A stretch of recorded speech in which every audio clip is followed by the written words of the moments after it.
Hey folks, welcome to Big Jet TV. You're watching live from the courtyard, London Heathrow. Back in a sec.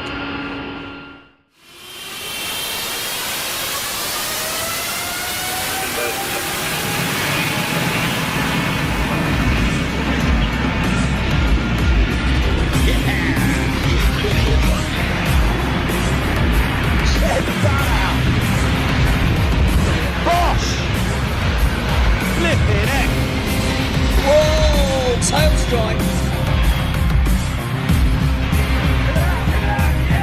You're watching Big Jet TV.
You serious, mate? Oh. Jesus Christ. Yeah. No, that's just that transition thing. So we're never doing that again, mate. Never doing that again.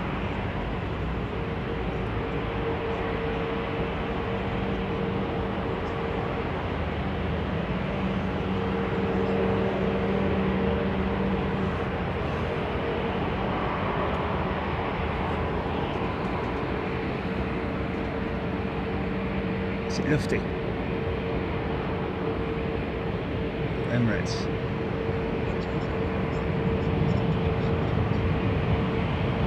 Oh, it's Etihad, is that? That's not Etihad, is it?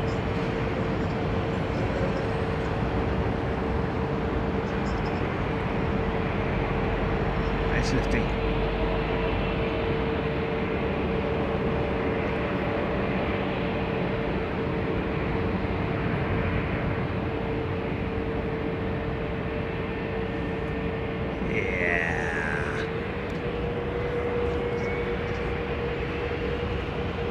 No, it's, oh yeah, sorry, I was going to say, you said new livery, that's, yeah, not the new, like, celebration livery.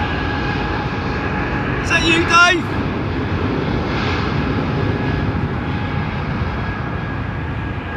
Hey folks, hope you're all doing well.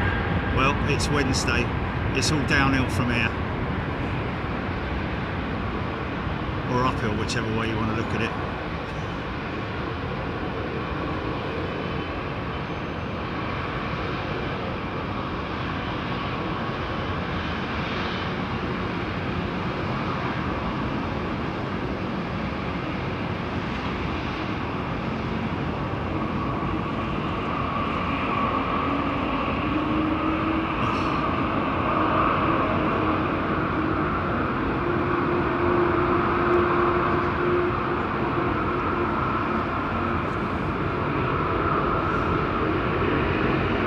Flagship livery, we're just not going to see it, mate. Not with the sun the way it is.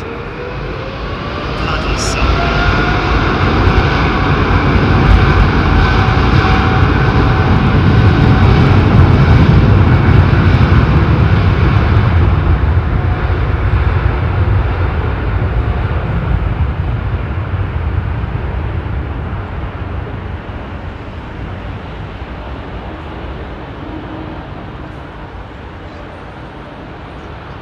Oh, is it?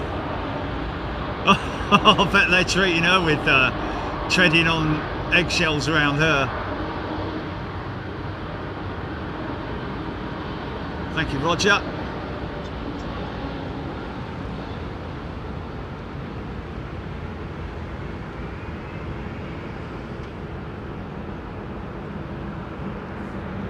What's your 230 GP?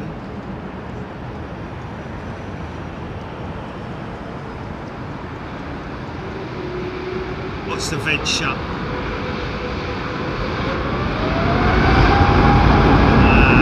Nice bit of wizard there. Nice.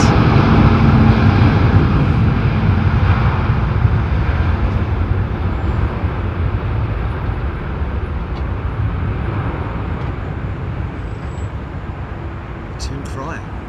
Just rewatched Ice Airport Alaska with Mr. Dyer on it. Yes. Is that, it's definitely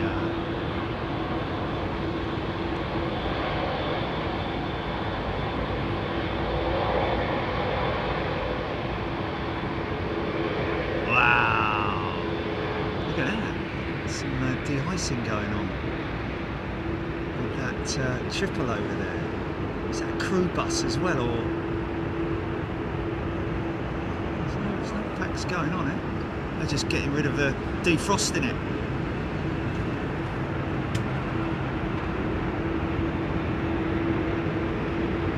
Aaron Thomas on the 15 bus yesterday, watching them turn in onto finals from Blackwall at the Blackwall Tunnel. Chassis.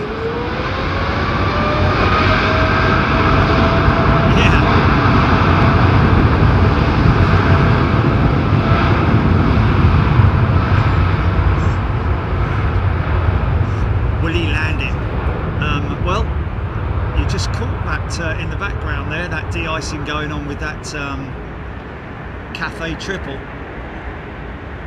There's defrosting in it. So obviously that's must have been here overnight, I'd imagine, and they need to take that down the gate, so they're going to defrost it on remote. Okay, keep your eye out for funk stuff, JD.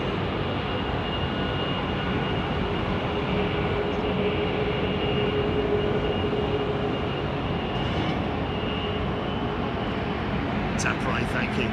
Philly bound. Is it? Oh, that was nearly a... Oh, bloody hell, come on now. Oh, mate.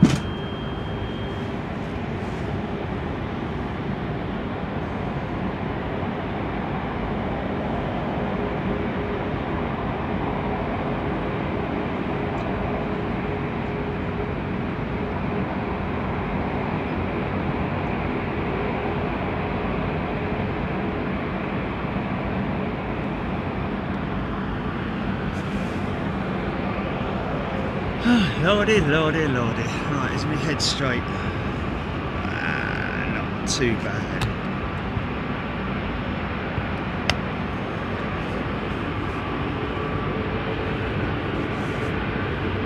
Ellis Chernoff, 5 channel memberships, thanks mate. That's very kind of you, Ellis.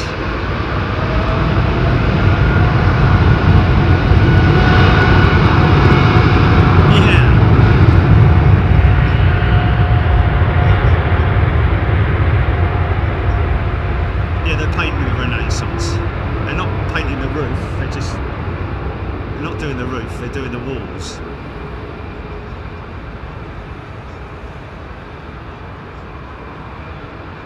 Oh, they coached the packs down from T3, so she's going out from there.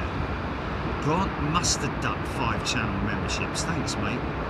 Hello, everybody. Hope you're doing well. Got a bit of sun glare today. I say a bit, quite excessive, to be honest with you. Makes things a little bit more difficult to work with. Hope you're seeing a clean picture.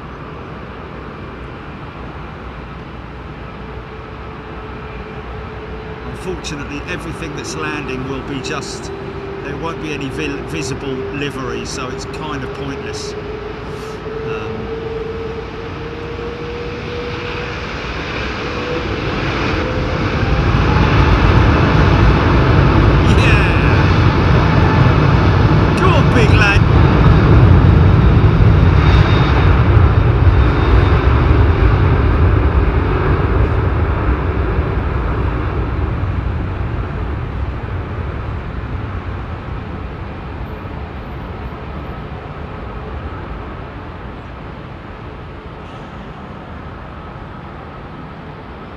Etch-a-sketch. Ellis Sherlock. Looks and sounds good. Thank you, mate. Morgan 747. Lovely Singapore Slinger. Quite an early rotate for the Slinger.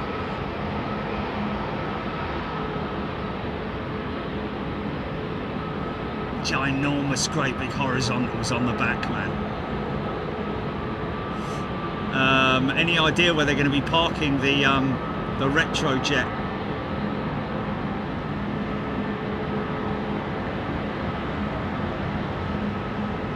Jimmy G, great sound on the subwoofer. RDUK. Go around again, Jerry. Listening on earbuds, so no sneezing today, please. I'll try not. Should be all right. Just every now and then you get a sort of like a rogue sneeze might happen. Beverly George, great start to the day. Rab H, looks way better from here. Well, looking at the talking about 380. So they're just holding that that 320, I think it is, sitting there waiting because of obviously wake turbulence. They will probably still call caution wake turbulence when they depart, I'd imagine.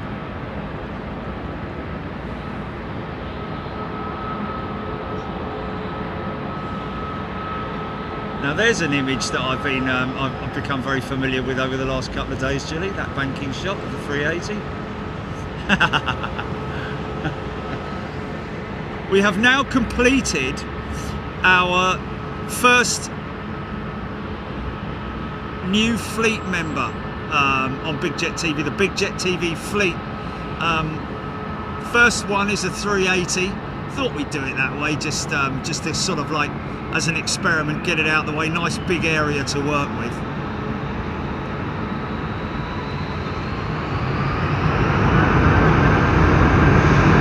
Thank you, Roger.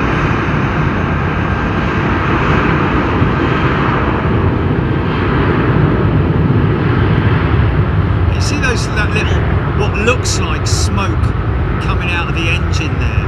That's just basically, they are vents underneath the engines, which vent a number of different engine components. So there's nothing to be worried about there. Those valves, I believe, shut off once as soon as the engines are up at a certain power.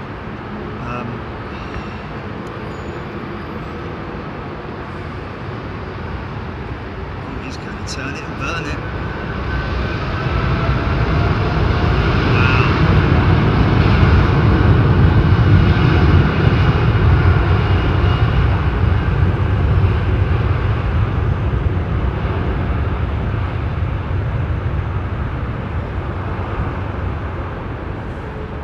Say about that.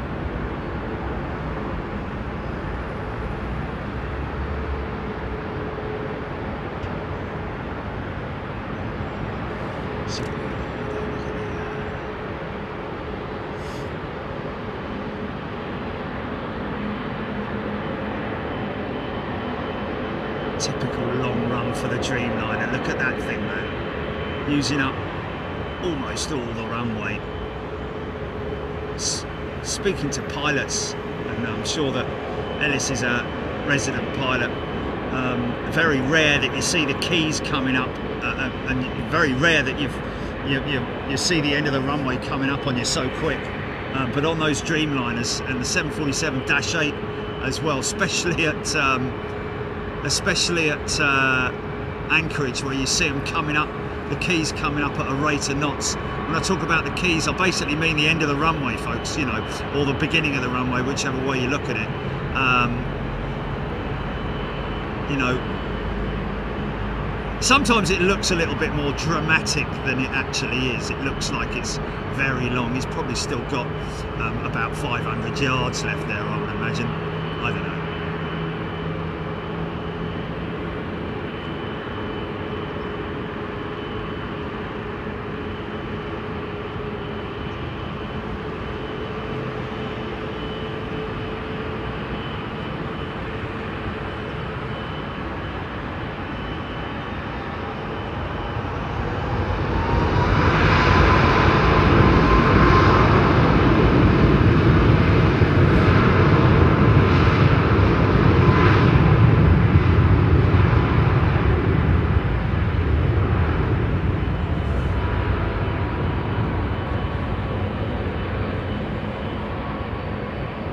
Morgan 747. So cool to see the wings flex on takeoff of the Dreamliner. Yeah, but not just on takeoff. Obviously, they maximise the flex on takeoff. It's quite visible. But what is really clear is as the aircraft builds speed,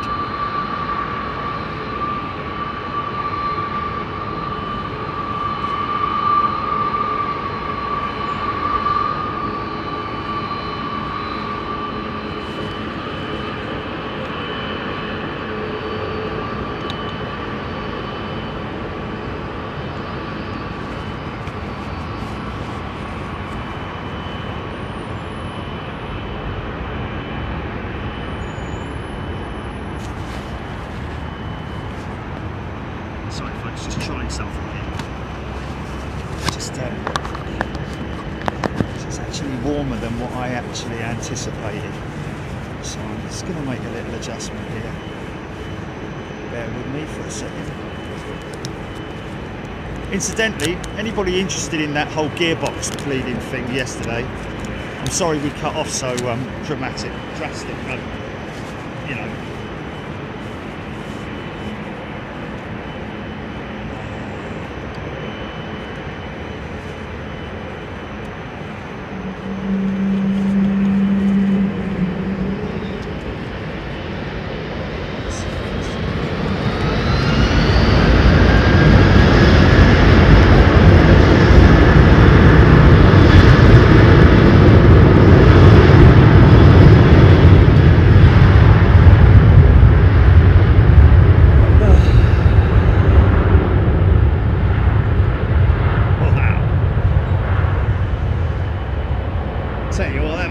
Fantastic on a good set of speakers.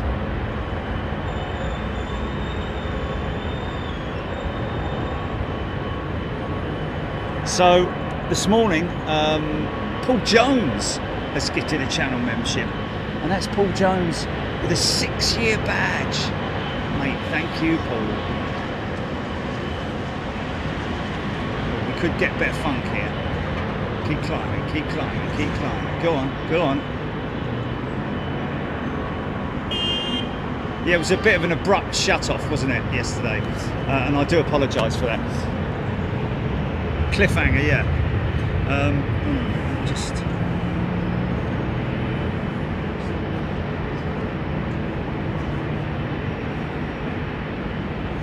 So obviously, you know, like it is when you wake up early in the morning. Well, not early, but when you wake up in the morning. Okay.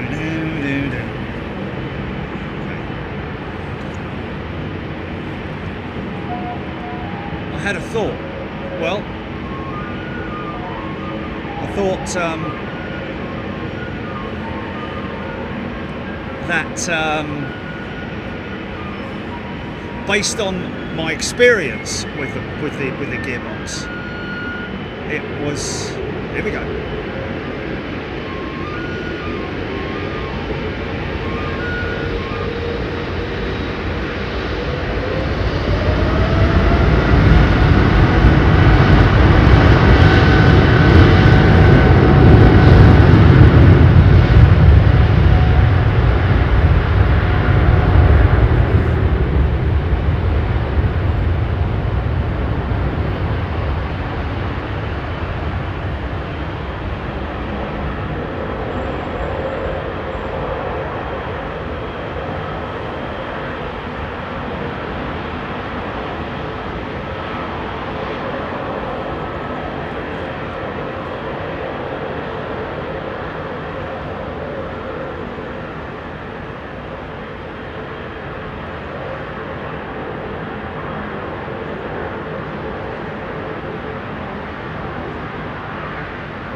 Look at the separation on that.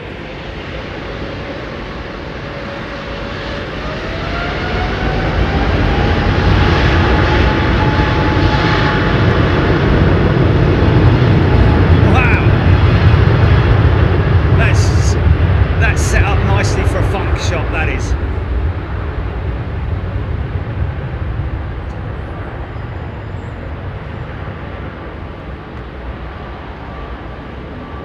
So yeah, what I did was, based on the fact that, you know, the gearbox was only jumping. When I say jumping, it was clonking or going into gear like bang, you know, when it was cold in the morning, and then the rest of the day it was absolutely fine. So what I did this morning, and I know it's not a good thing to do, you're not supposed to really warm your car or vehicle up. Blimey, really throwing them out, man. Oh, sorry about that.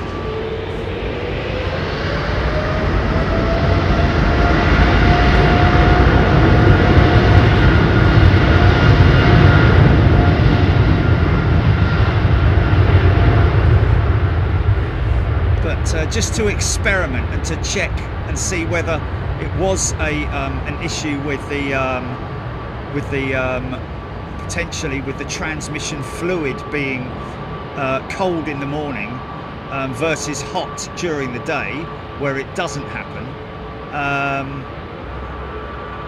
I basically left the van running. I left the engine running for 10 minutes, and then went outside, put it in reverse, and there was the tiniest of clonks, tiny clonk. So I've now figured that, as far as I'm aware, that vehicle has not had its transmission fluid changed in 121,000 miles. It sounds crazy, but we looked it up, and apparently it's anywhere between 30 and 120, was it? No, 30 and 100,000 miles, depending on the vehicle you have, and automatic transmissions can run on a little bit longer.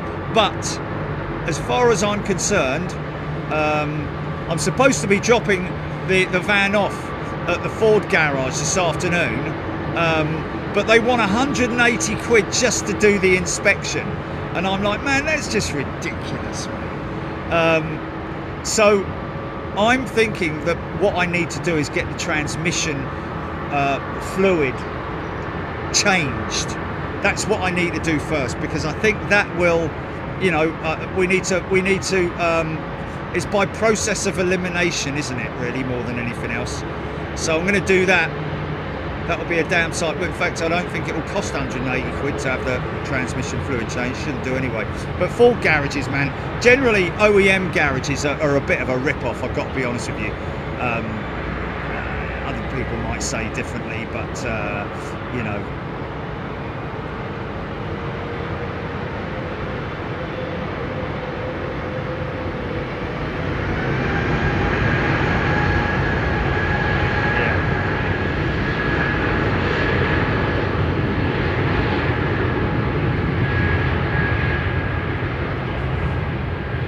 so anyway, I will.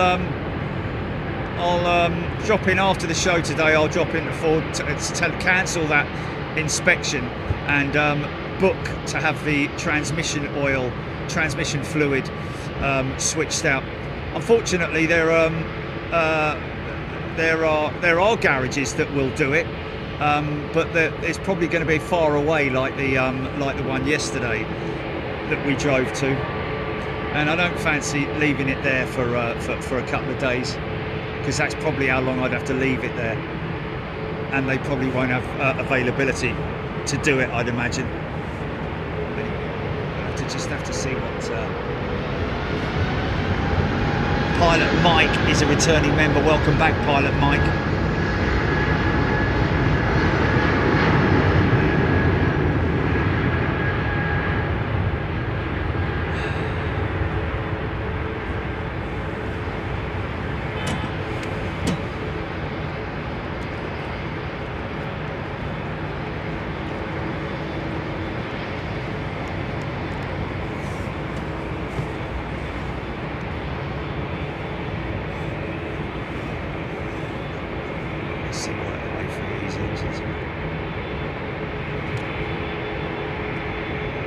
GPX, small contribution to the fix the van fund for me.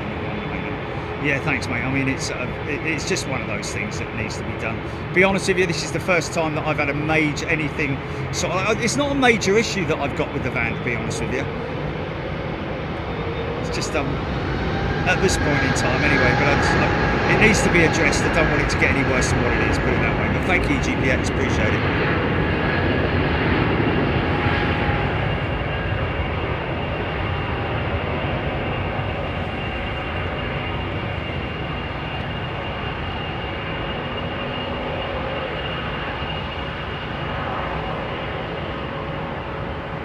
Vietnam.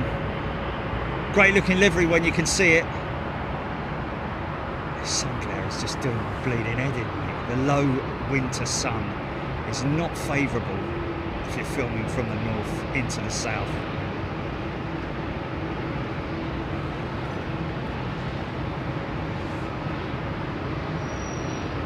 I don't know whether you're seeing that, folks, but yeah.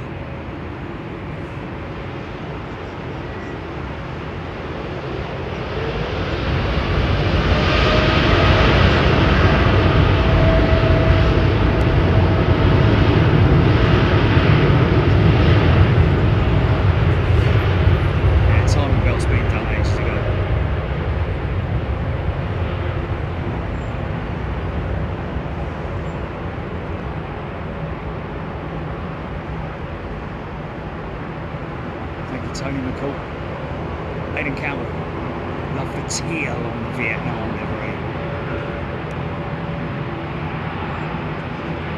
Now the wings will start to flex even around about 80-90 knots. They'll start to flex up, and then it just maximizes at the rotate point.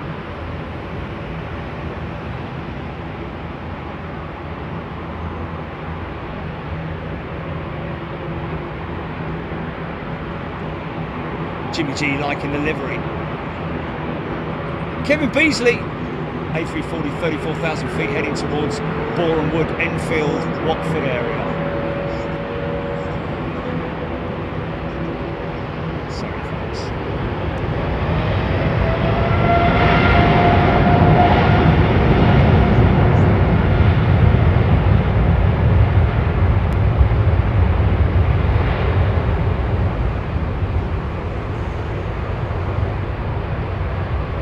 Looks like a 777.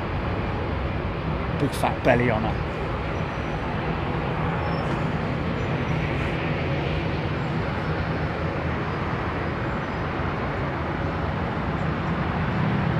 Oh, it's a Dreamliner, is it? Wow. No, it's sort of like heading west. Heading west. KLM Asia 777, I was right then, okay, good.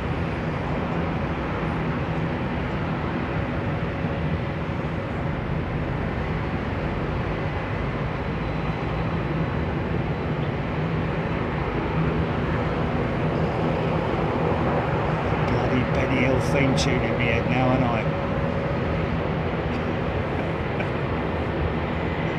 Flipping heck.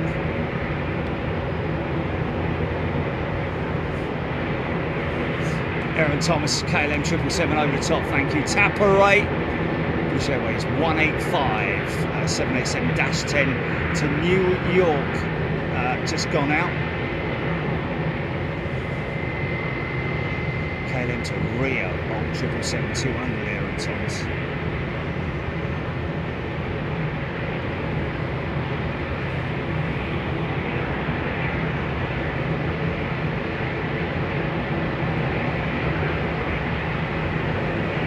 Sylvian King, 11:45, got an American 777,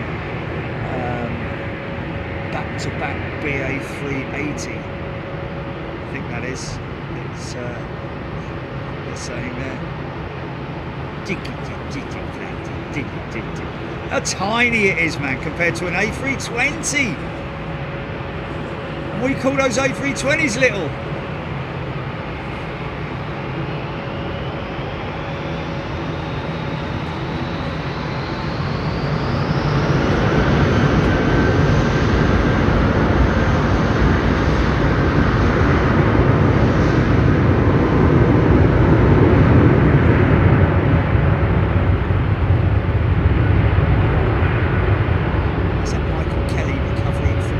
Surgery. something like that. That Cathay jet coming out now. Interesting that they busted the passengers on that.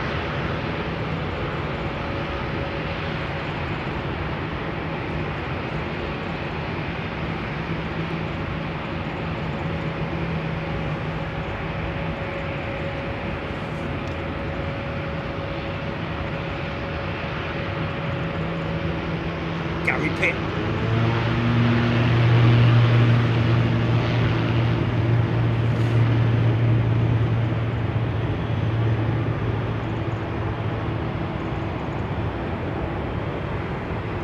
See how well tuned, how finely tuned those engines are, man. Up you go, son, up you go.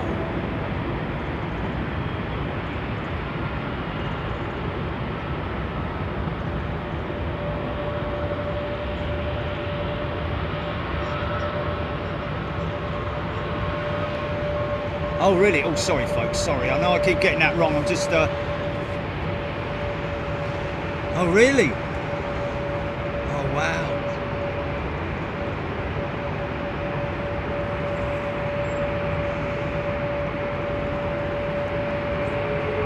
So Lufthansa announcing their new 100th celebration livery. Listen to that thing.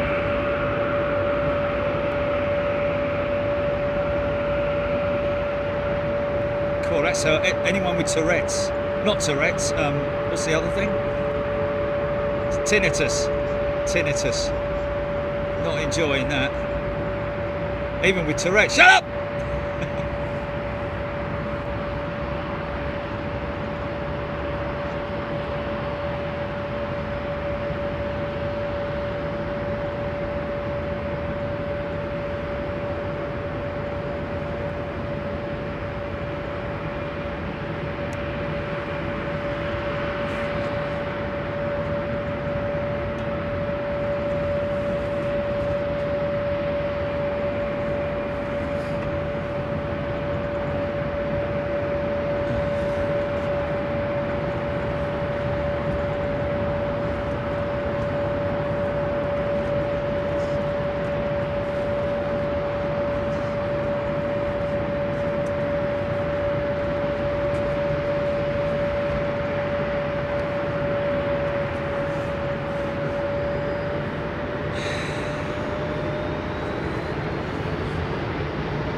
Abraham wants to see some American jets.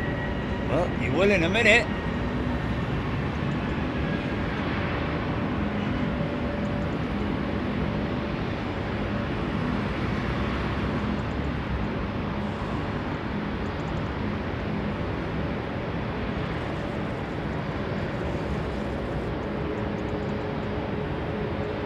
Stu and a crew. Yeah, I'm not going to do it myself, Stu.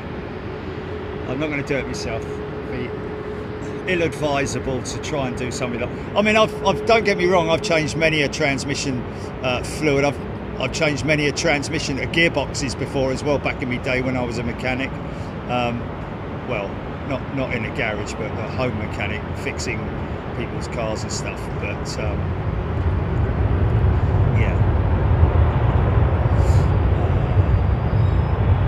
I wouldn't want to try it. Not unless you got a set of ramps, you know. You've got to have lifts, really.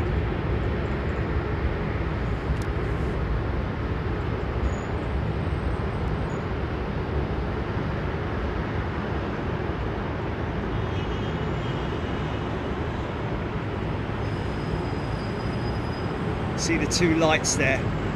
They're the engine illuminators. Those two lights there on the side of the fuselage. So basically, there's a pilot that likes to light everything up. It is literally normally pilot's discretion There's not really any standard operating procedures in terms of lighting the aircraft up. If there is, it'd be somebody like Emirates who would have something like that. There's those vents once again. The Trent 7000 engine, and that is a 339, isn't it? It just looks a little bit stubby there. So.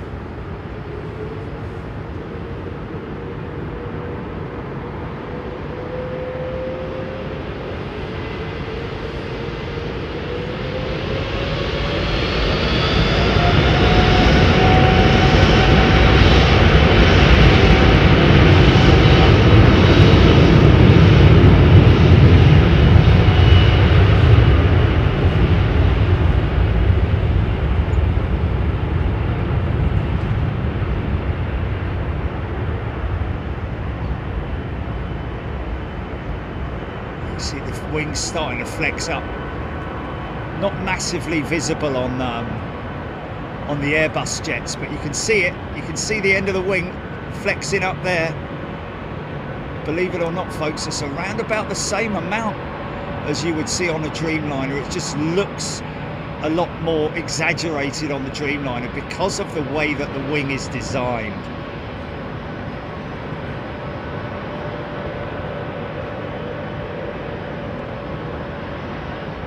David Edwards, wet and miserable West Cornwall. Well, I wish it was cloudy here, I've got to be honest with you. Ellis Chernoff, I would expect all of the planes are using engine inlet anti-ice today as well. Yes. So what he's talking about there is the, sorry folks, I keep getting this round the wrong way. What he's talking about the inlet, there's heaters on the inlets, which Southwest have been having a problem with their LEAP engines on for some reason. I don't quite understand. I think they might have cured that by now. But basically, you see the silver leading edge part of the nacelle there. Built into that are heating elements, which basically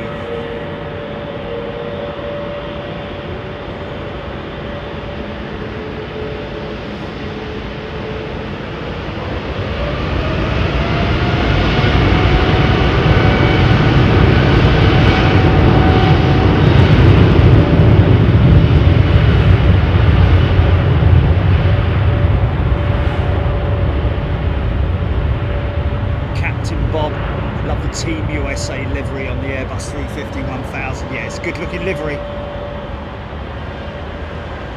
Gotta say, the Americans knock it out of the park when it comes to doing special liveries.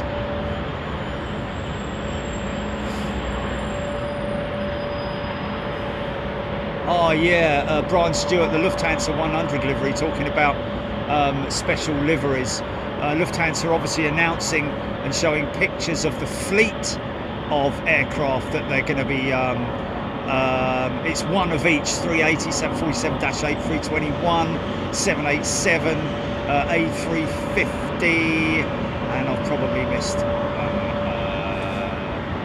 Here's that one that we saw being de-iced, or defrosted, sat overnight. Might see it coming off the wing.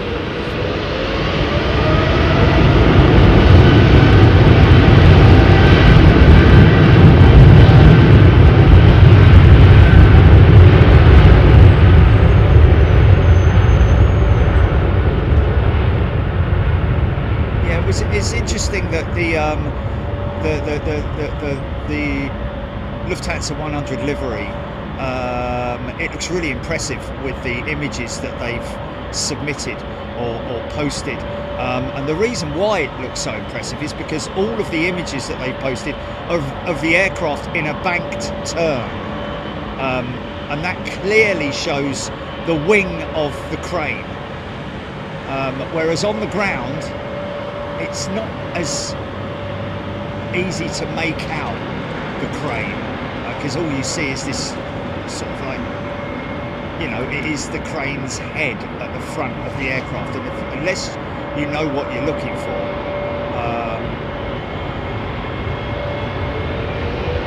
there's your American.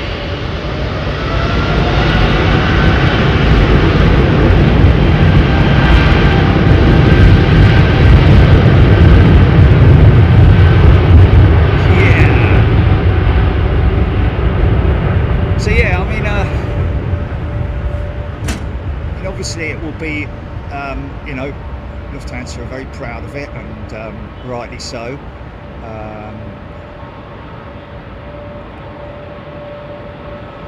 Personally may have thought about doing a fleet of aircraft in the different liveries throughout the decades of Lufthansa.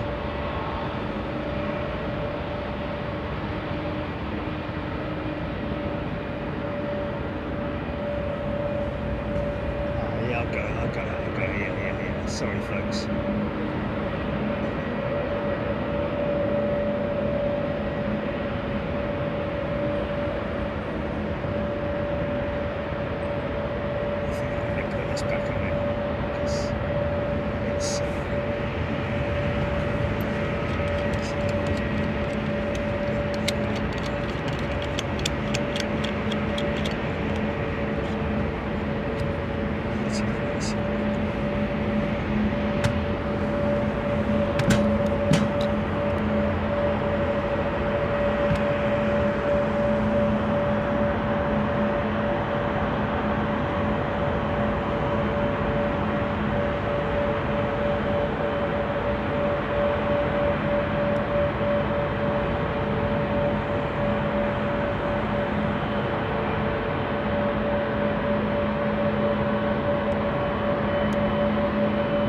Yeah, Lufthansa obviously leaving out their 346s, 343s.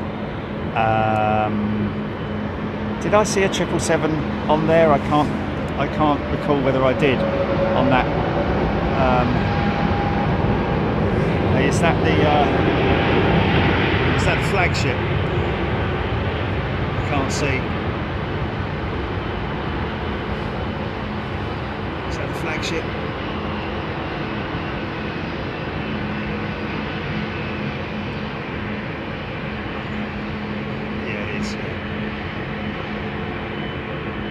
I don't know where they're going to be parking her yet. I think we might be lucky, and they'll park her over there. I've got to say, as far as liveries goes, she's a real good looker, man.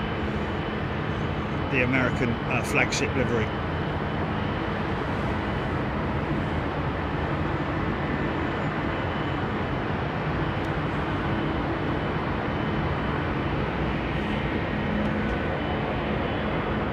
Oh, we've got.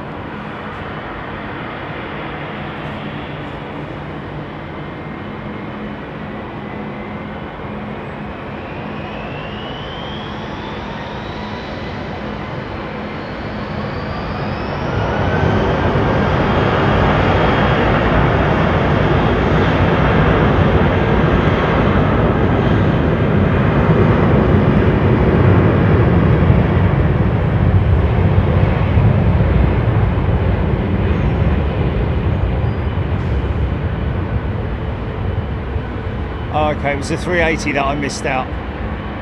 It's the 380 that I missed out, yeah. Because the other ones, basically, I've got it on the Dreamliner, yeah.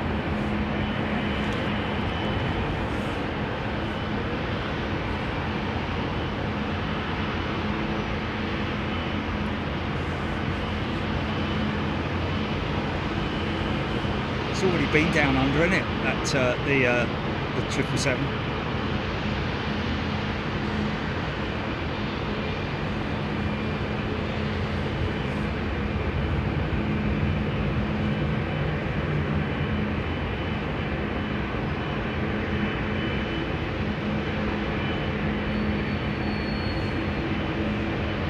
Downstairs, good morning. Move this phone over here so I can talk to the ceiling thing.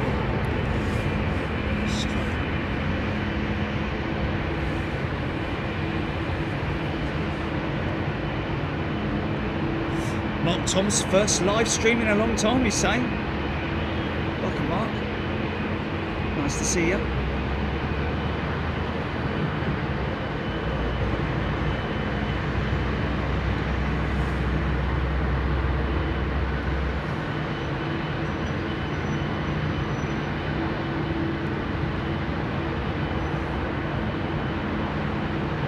It's spending a lot of time here, isn't it? The retro.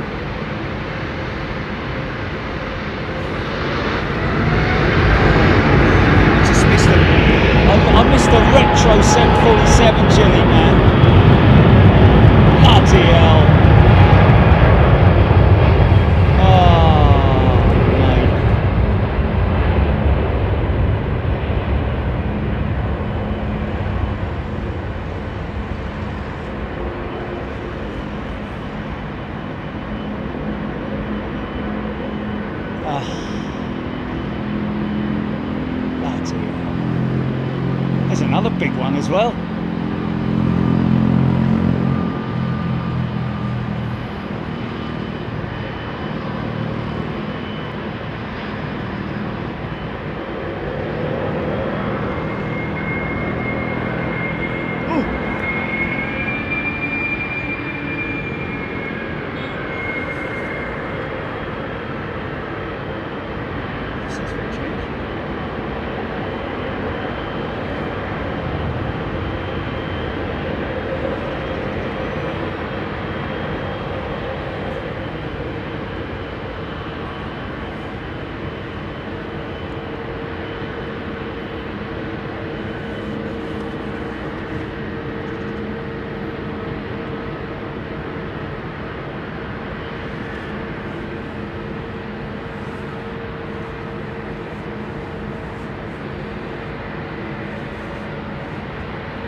It is on the turn, man. Look at that.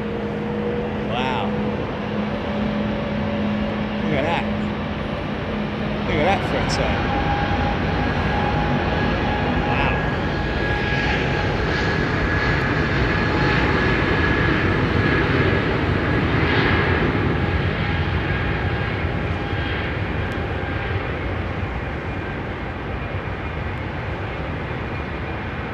Roll her up to the line, boys.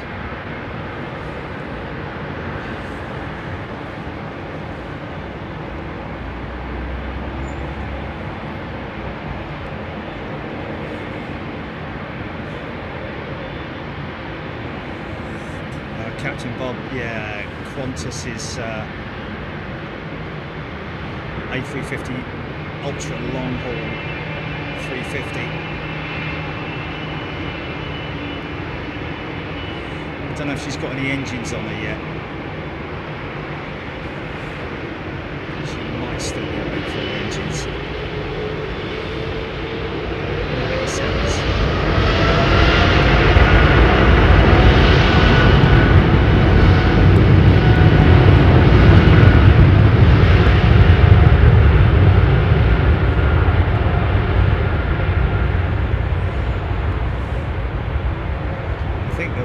Why Qantas are not taking delivery of their 351 just yet is because they're waiting for Rolls-Royce to complete the overhaul, but new systems on the XWB-97 engine, which is revisions that have been made to the engine for hot climates, and that's something that Emirates are also waiting for at the moment as well. Even though Qatar have been running the A350-1000 for quite some time now, quite a number of years, but whether they've had any issues, we don't know. But obviously Rolls-Royce working alongside their customers to improve the durability of the engine by way... Yeah, there is, yeah.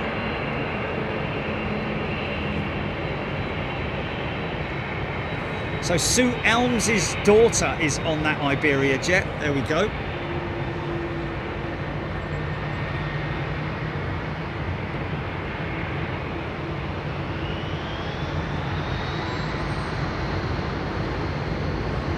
BGPX, thank you. Richard Roney checked overhead, turned, happened. Yeah, that kind of stuff, yeah. Yeah, really, yeah. Well, I mean, if it's decent, if it's over the top of me, or either south of me or north of me.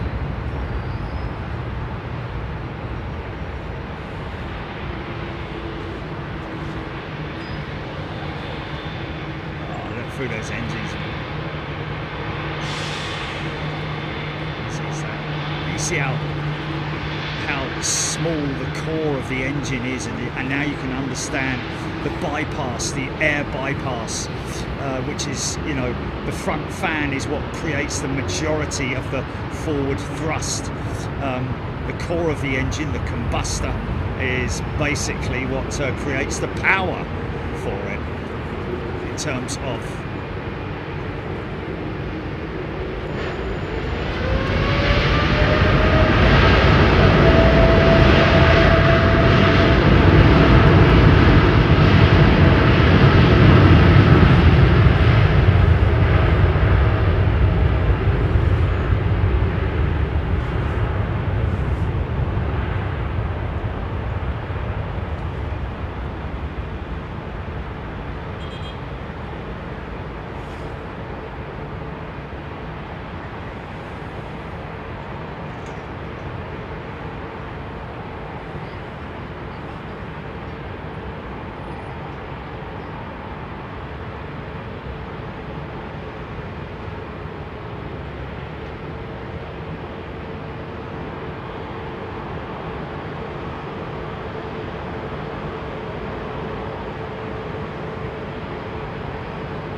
Is that Delta? Oh, Air Canada, right.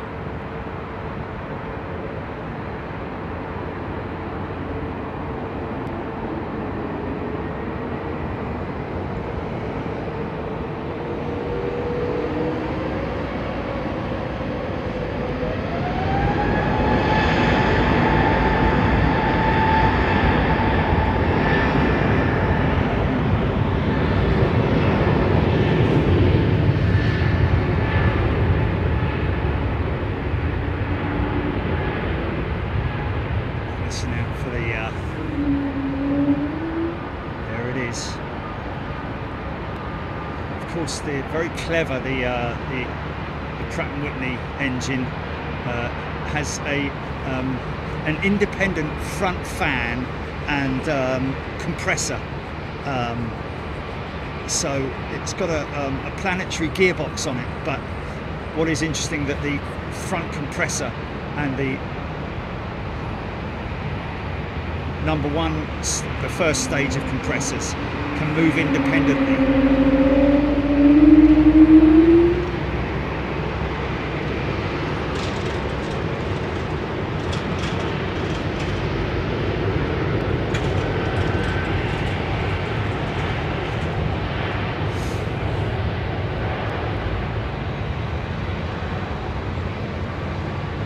Wow, how quiet is that?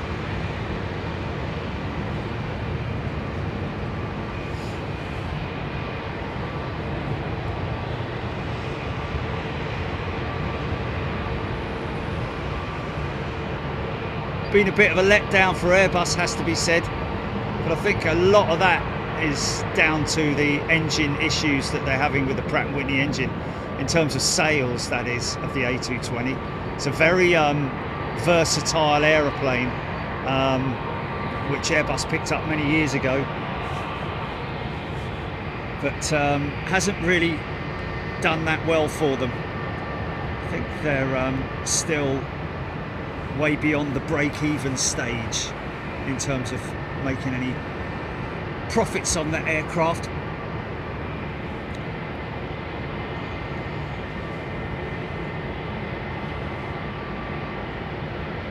Darren Stiggles. It's the pilot that took the last of the Virgin Circles out to the USA still flying. I forgot his name. Zane Dunning is who you're thinking of. Yes, he is. He's operating the 787 with Virgin Atlantic.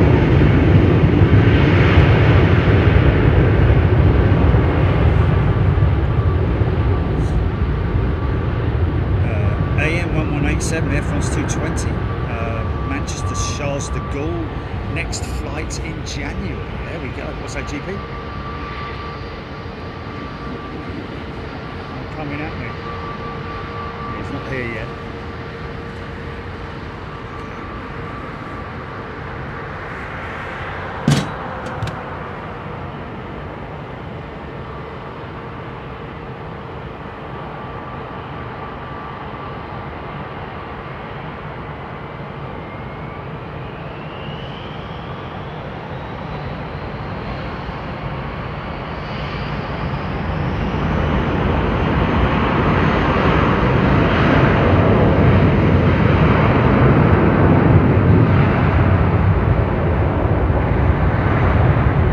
Celtic Rangers.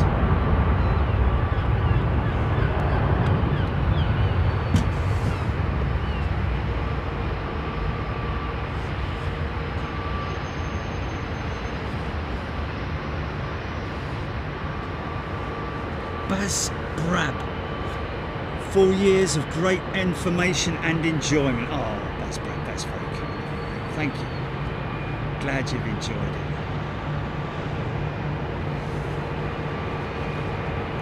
We aim to please, sir.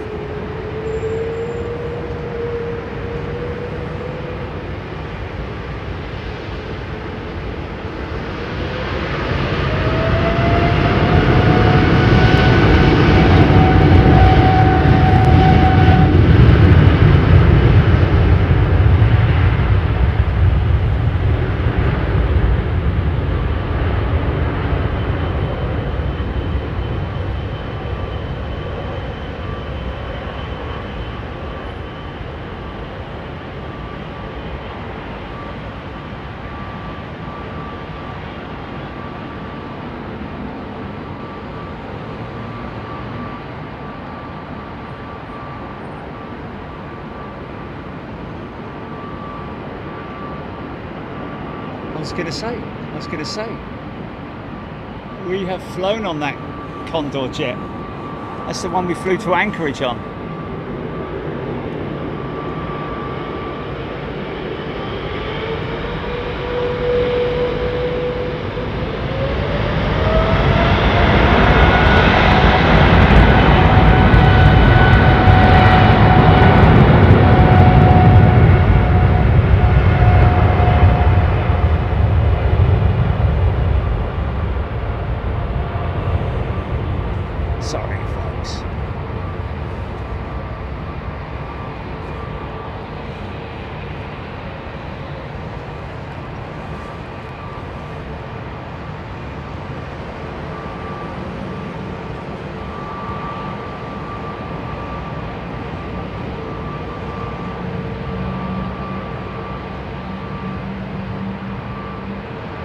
So our Big Jet TV livery is hold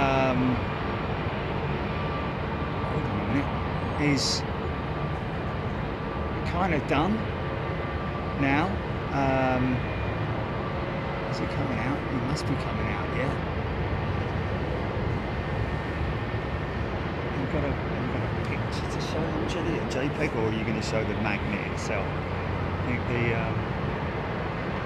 picture of it might be better than the magnet. Yeah, of our 380, yeah. Put it this way, we put a little bit more effort into it than Global did.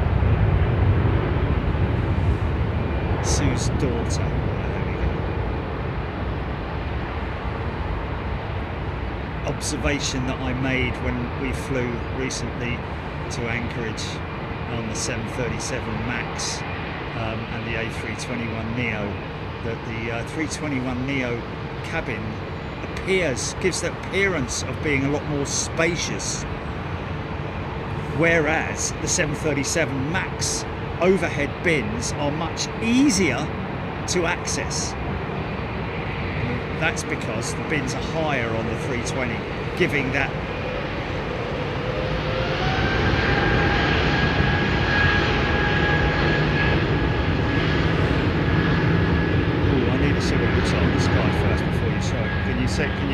Can you show it to me first? Can you send it to me first? Is that possible?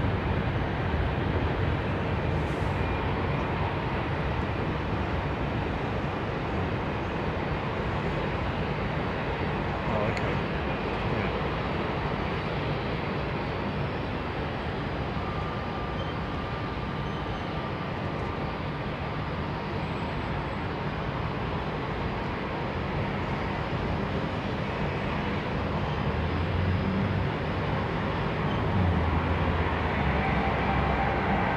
Flying Sue's sister, daughter, sorry. Only told me like 30 seconds ago.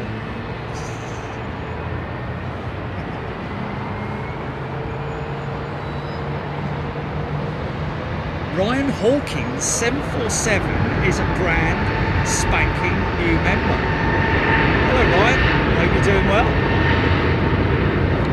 Is an aircraft that Caleb are very happy with at the moment.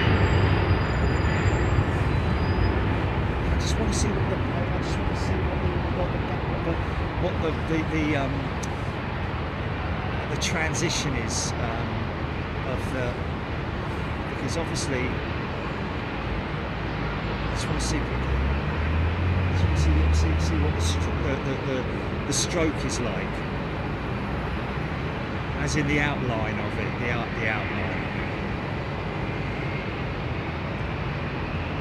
It's probably exactly as it was, isn't it? Because it'll.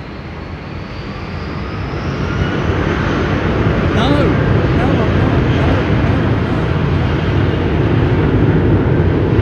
Yeah.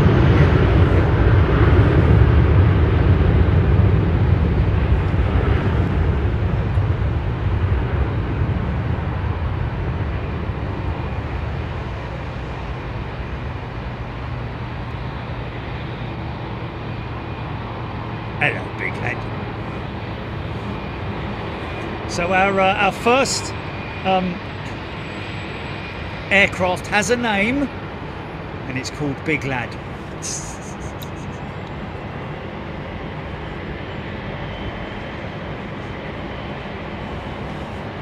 So Jilly's just preparing it now. Oh, okay. Let's have a look. Oh yeah, oh yeah, yeah, like that. Oh yeah. Okay, so Jilly's going to put that up. Tell me when you're ready, yeah? Okay, so that's yeah.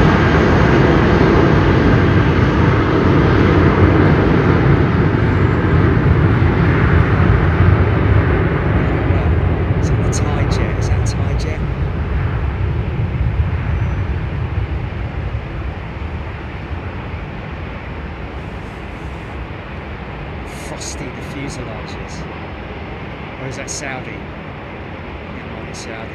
No, it's Thai. It is Thai.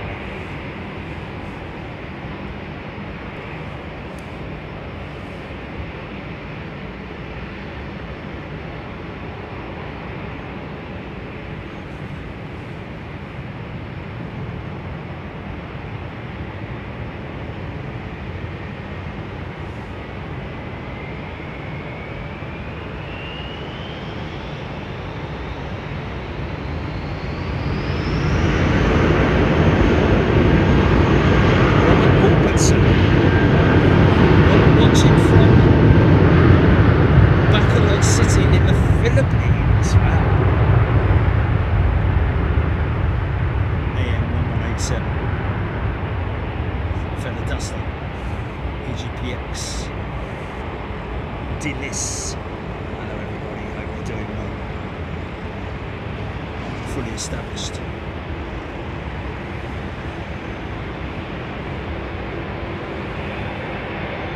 Fully established audio sounds a little louder today. Louder or clearer or what? I mean, obviously the other day was completely different conditions, bear in mind, so I don't have to shout so loud, and different location. You're always going to get different audio differences in audio range. Range, I guess you could call it.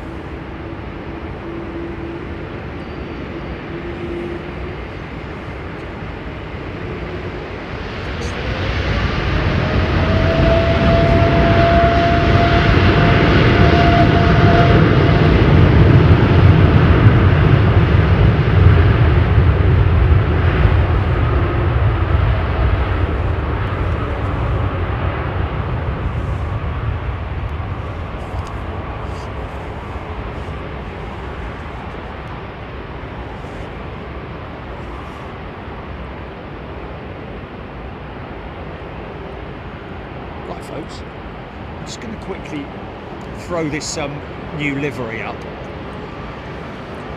Let us know what you think. Stand by, GP.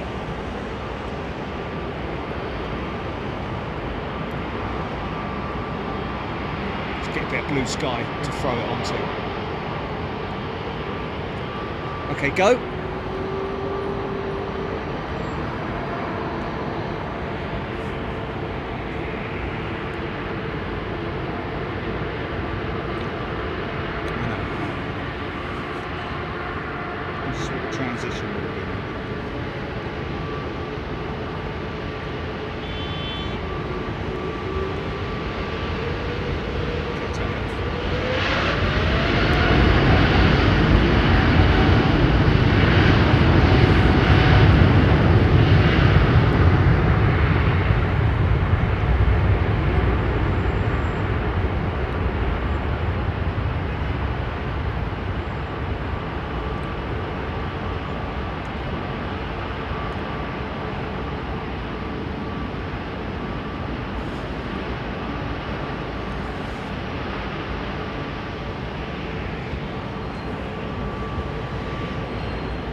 Crazy how those 357 PS sometimes it just floats off the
Where? No, there isn't. No.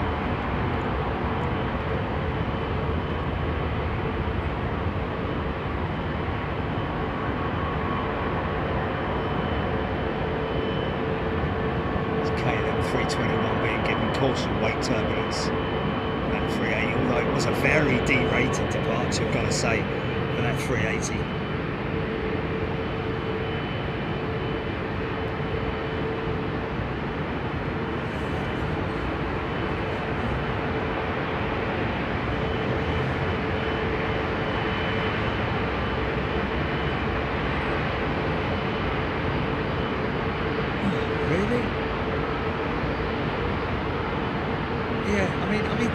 See, with all due respect, can't you see the reason why the font is the way it is and the lettering is at the angle that it is? Because it's a wrap.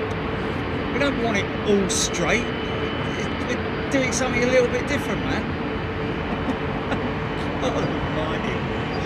Oh, you know what? Don't bother with it, mate. Just don't bother with it. All that hard work, all those hours that we spent on it, just dump it. Throw it in the trash. Just throw it in the trash, mate. Not interested. People can't appreciate it, then spend all that time and effort.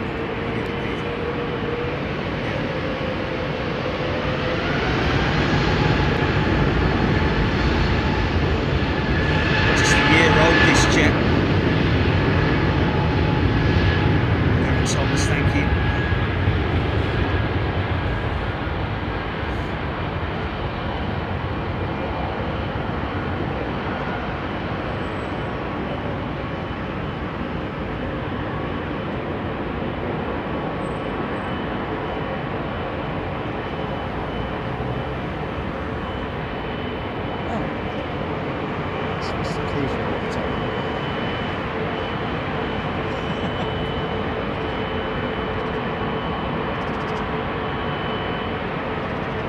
Isn't it, when you sometimes, you know, you talk about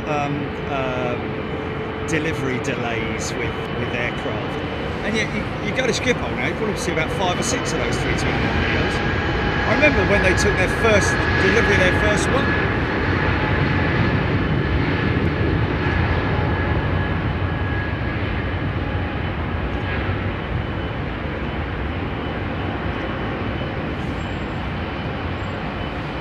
What's that?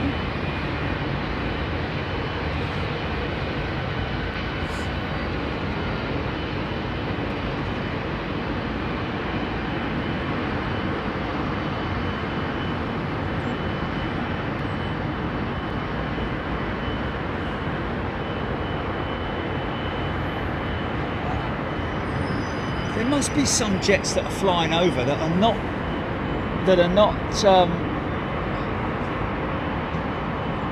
trailing until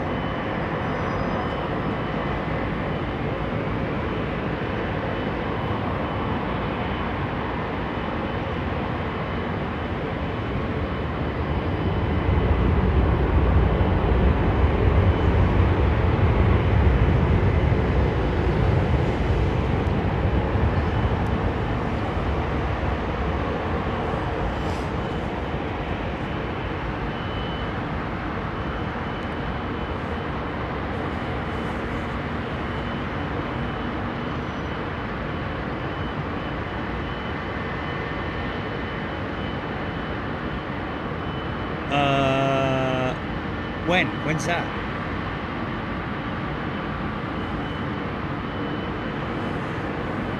Oh, well, it's not the one that just went, is it?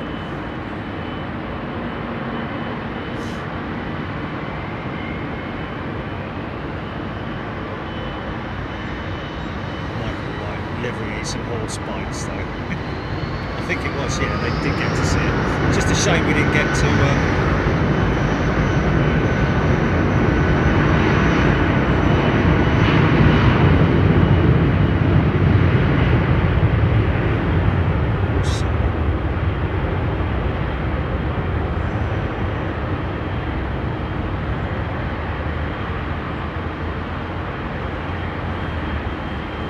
shout out to Mike. These are BA crew.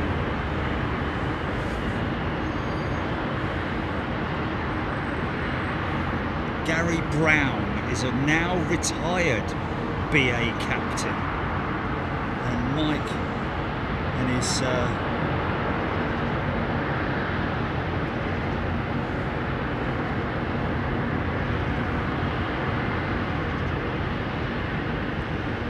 Airlines team flew with him on his final flight.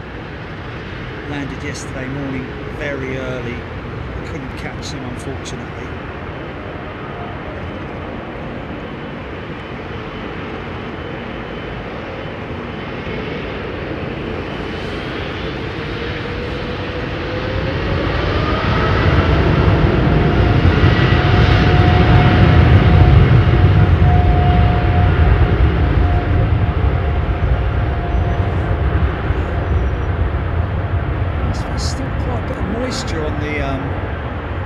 Runway surface there.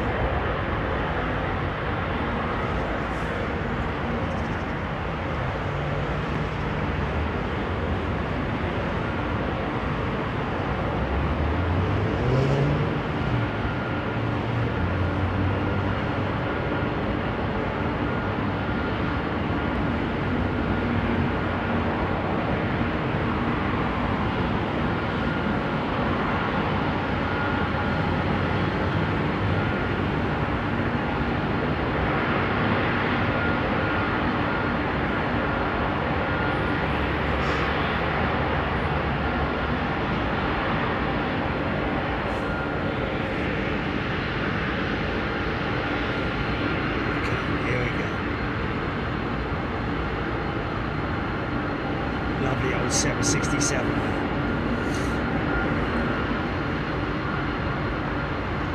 Having a lot of luck recently at the United. Look at the size of those winglets, man. 11 feet tall.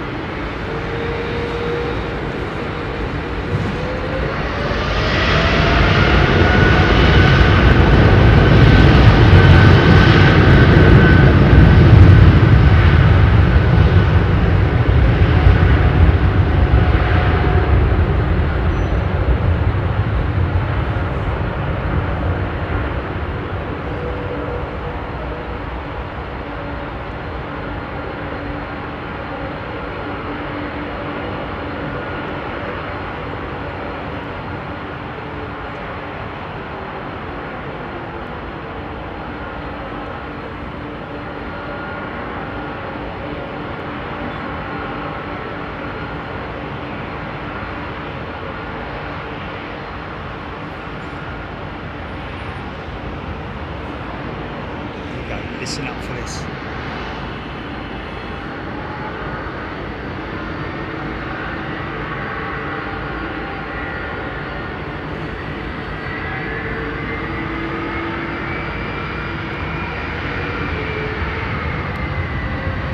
Yeah.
Qantas.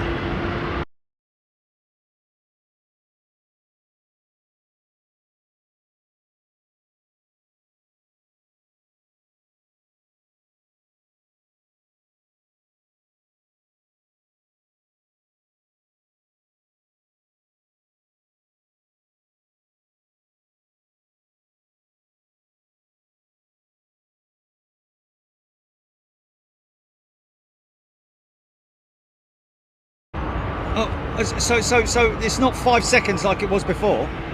It's still there. Oh, Jesus Christ! Sorry, folks. That is nothing to do with us. That.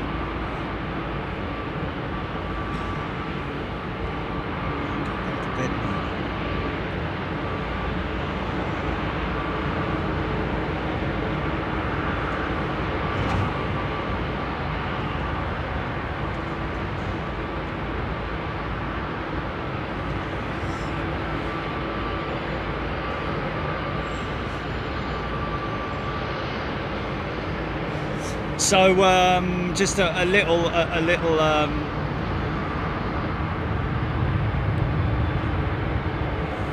message. I don't know if he's watching at all, but Mike Young, in regards to Gary Brown, who's now retired with British Airways. They arrived very early on, I think, Tuesday morning or this morning.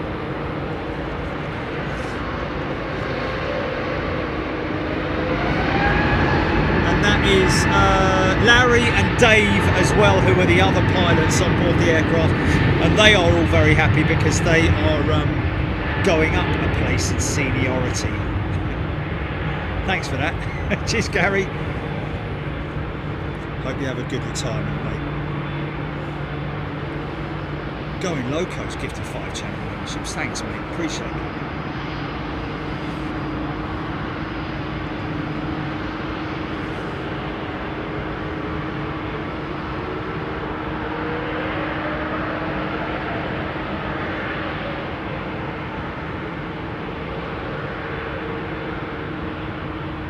Thank you, Larry. I know, you know, you've got to take criticism for anything that you do. And it's always a little bit,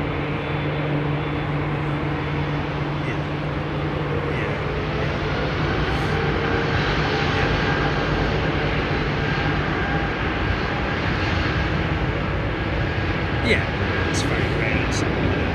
I think we should revise the tail, personally. No, I'm not doing that. No, not that.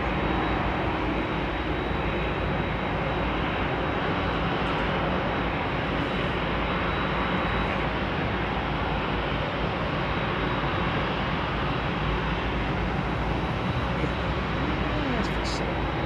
Do it for a long time, so. Exactly. Yeah.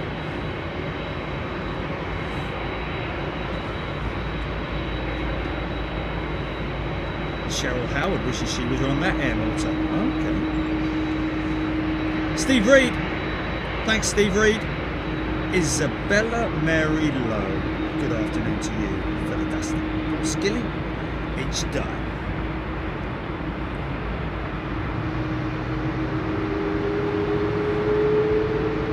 There's a little Joey in the didgeridoo livery, isn't it?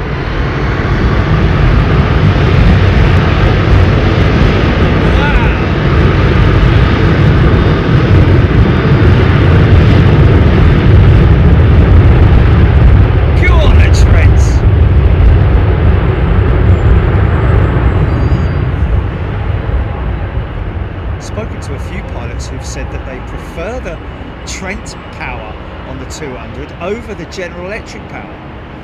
Just it's a much more manageable power delivery than the GE, apparently so.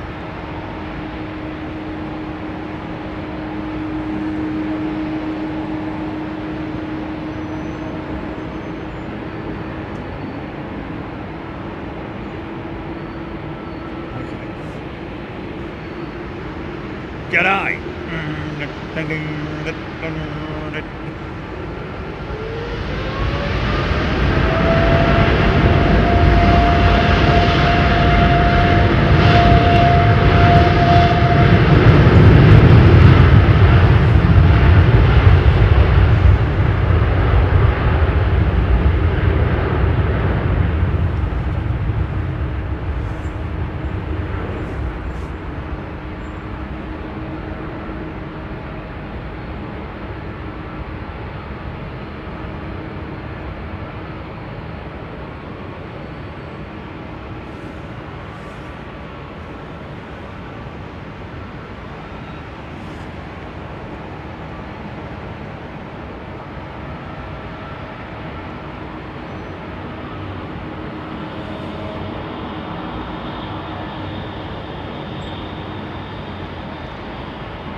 United 200. I'm completely wrong here.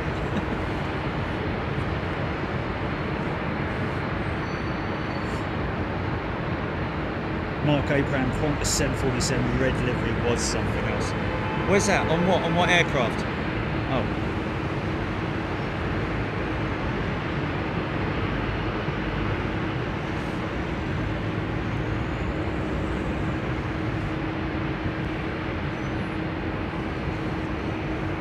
Okay.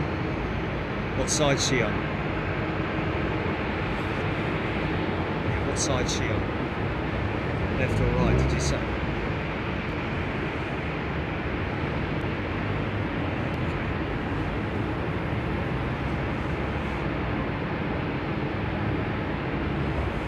Gina Graham loving the way her wings flex. Yeah. So, a bit of a standoff. Emirates A380-900neo. Here we go.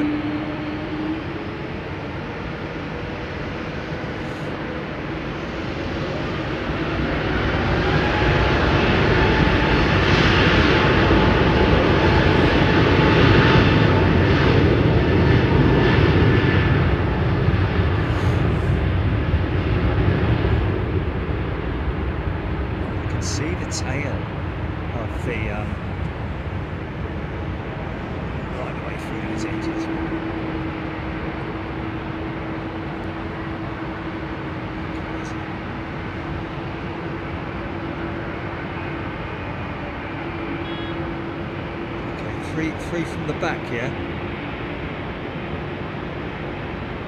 Yeah, but she's on the left hand side, that's done for, isn't it?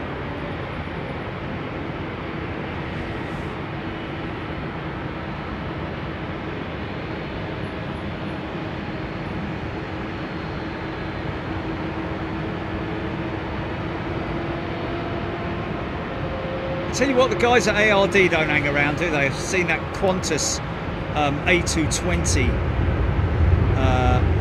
the eco livery, the green liveries, looks pretty smart, man. It's kind of along the same lines as what they've done with the Dreamliner, but in green. I guess it's to celebrate SAF or something like that. Sustainable aviation fuels, something along those lines.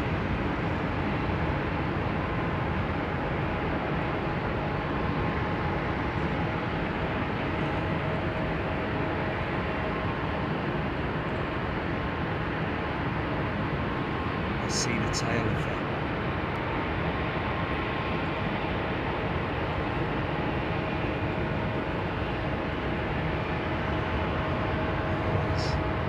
Flagship. Kind of looks Air Force style. I like it, man. Is a 777-200 Star Alliance jet with United.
To Dubai. Wow.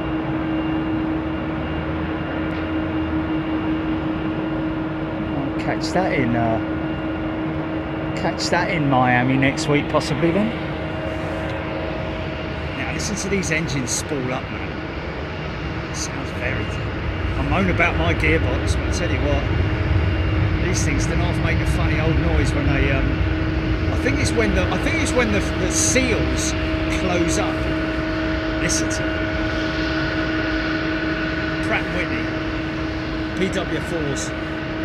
Diana Lee, £10 super chat for hot beverages. Thank you, Diana.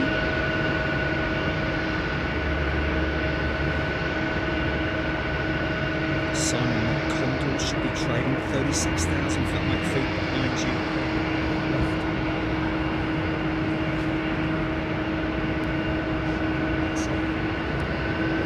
Here we go, listen to this.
Craziest noise.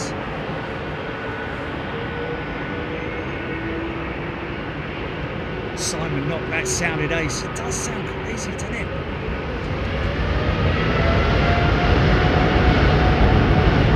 Compare it to something so smooth. It's the Trent 1000.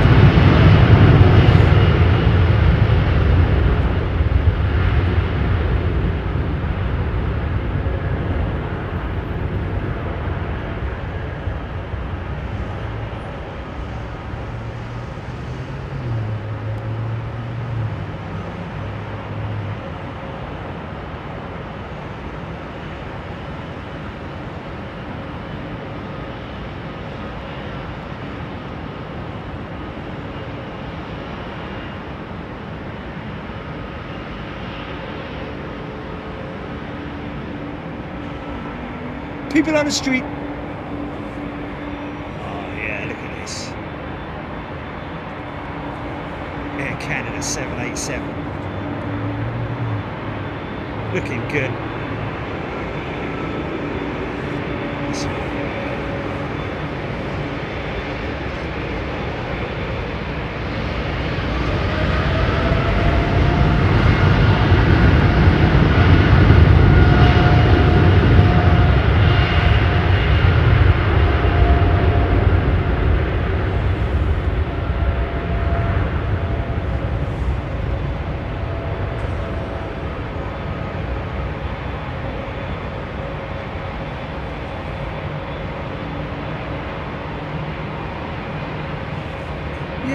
Discussion the other day, weren't we, about the average lifespan of an engine? You know, these engines, the average lifespan, and it is quite surprising. But obviously, one needs to appreciate that, you know, these engines go through cycles, maintenance cycles, and so a lot of the ancillary stuff is replaced quite often, pumps and generators and stuff like that. Fan blades sometimes as well. When I talk about fan blades, I'm talking about also the compressor blades, the turbine blades, all that kind of stuff. The combustor, those components of the engine are replaced, overhauled, and so it's a difficult one to say. It's not like it's on there for X amount of years and then comes off. Obviously, during that period of time, during its life cycle, it will go through a significant amount of maintenance and checks and replacement parts, etc., etc. 27 years old, that jet. And that's why when you look at a jetliner like that 777 that we just saw going out, it's highly likely that I'd say 90% of that engine has at some point been replaced with other components, because that is a massive part of the industry, is what's known as MRO, maintenance, repair and overhaul. And there are many companies out there, MROs, that deal with engine overhaul.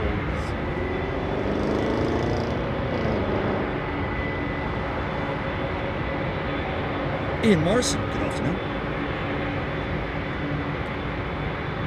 Feather Duster, I read that yesterday in the US 52,000 flights took place. Paul Skilling. Alex Hilton, this looks lovely. Awesome. It's a nice outfit.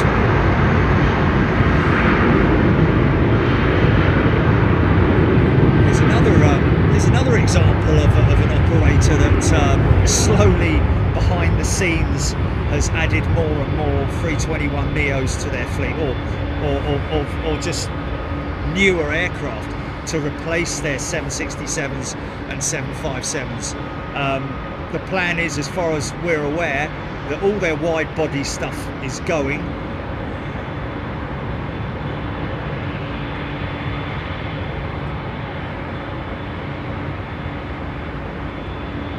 The plan is for 2026. Iceland Air are going to be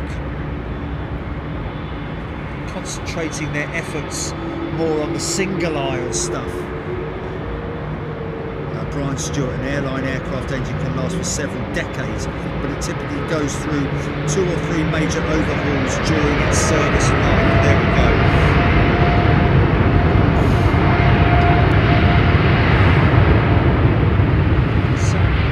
So 30 years, 30 years that we looked at the other day, that when we Googled the average lifespan of one of these engines, around about 30 years.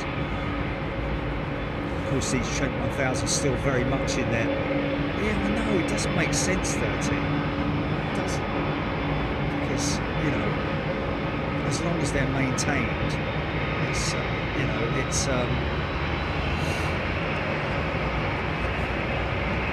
it's like when you see a 27-year-old airframe, the engines that are on it are definitely not the engines that it was delivered with.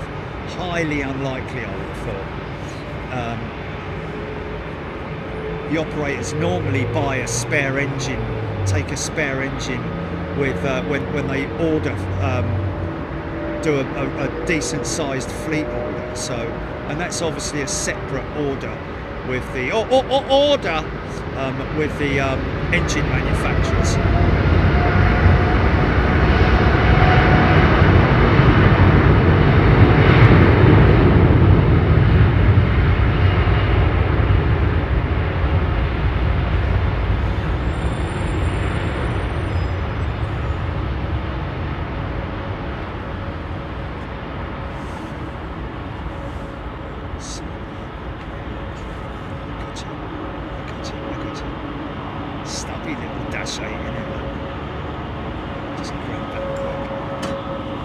An odd sort of track for that KLM triple.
is well out of sync.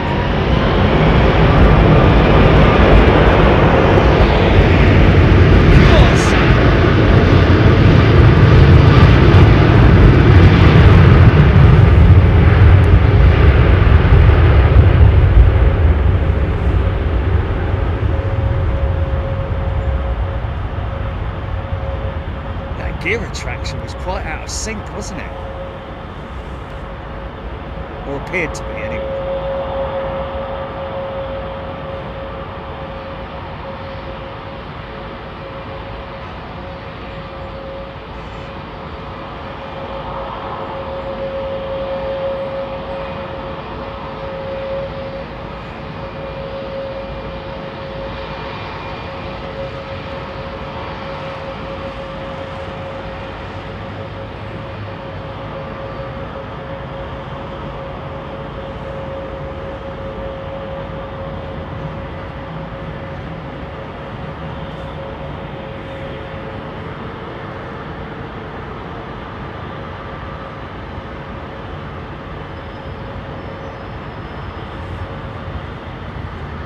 James Dayton, rumbling Trent 800s indeed.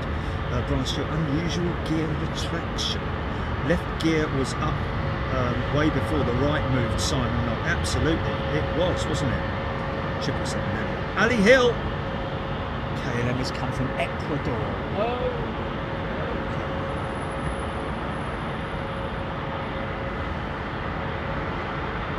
Kevlar Kev, good afternoon to you. John O'Godley.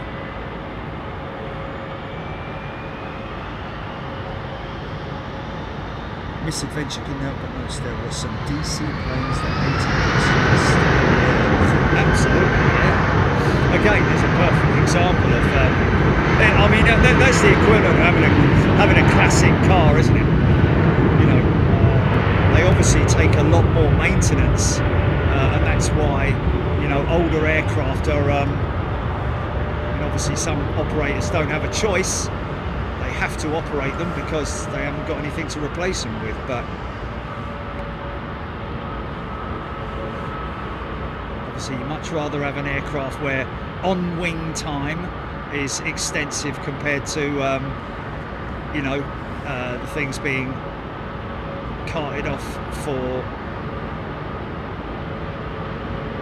overhaul, which is surprisingly what's happening with quite a number of new modern engines these days. And that's partly down to the manufacturing technique and the materials that they use, the exotic materials for building these engines and components. Some stuff even 3D printed.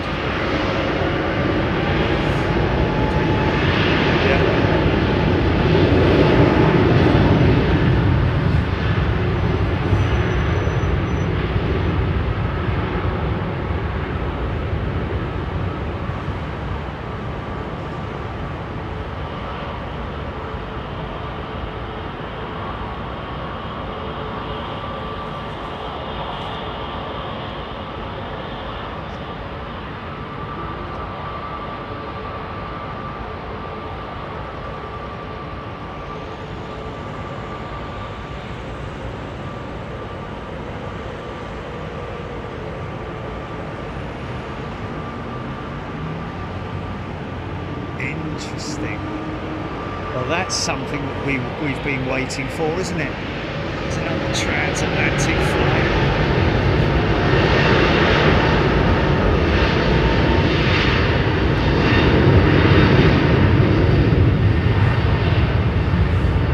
Mood lighting inside the JetBlue cabin, looking pretty swish.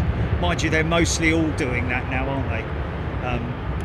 Airbus offering different sort of like mood lighting options in terms of colour.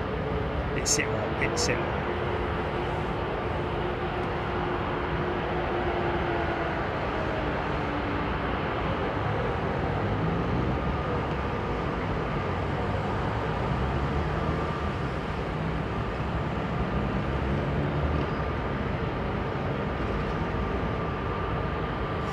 So we're hearing that Blair, our good friend Blair, BBLLB, American Airlines, now first officer on the 787, was on the 737 with American Airlines, now on the 787. We're hearing that he has his first flight into Heathrow planned for, is it the 9th of December, Gilly?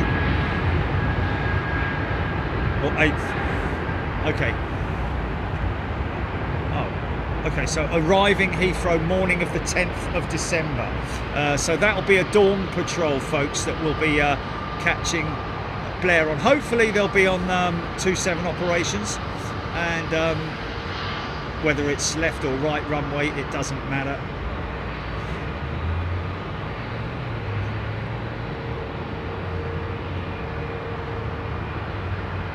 Make a few adjustments there, line it up.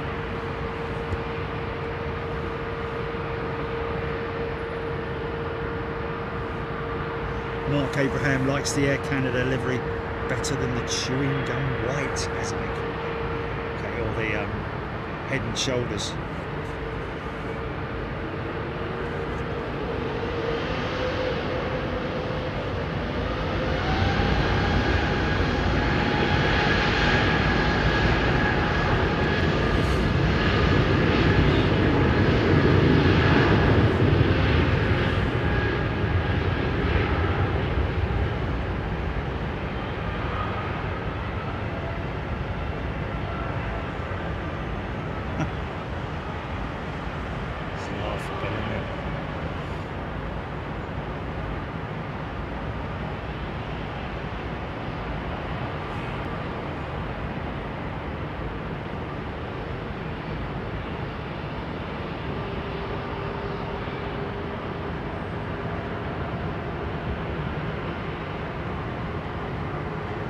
Did see a BA3. Oh, there she is. Slowly trudging his way down the taxiway.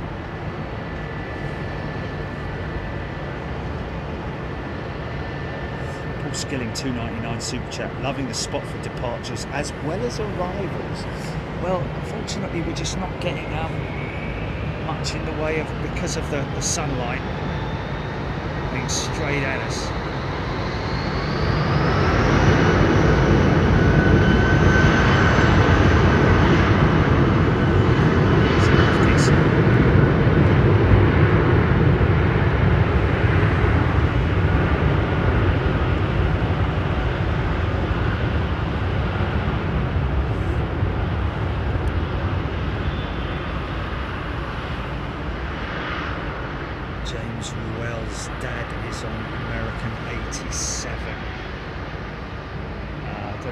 Filmed it, or is that it coming out now, possibly? It's an American jet.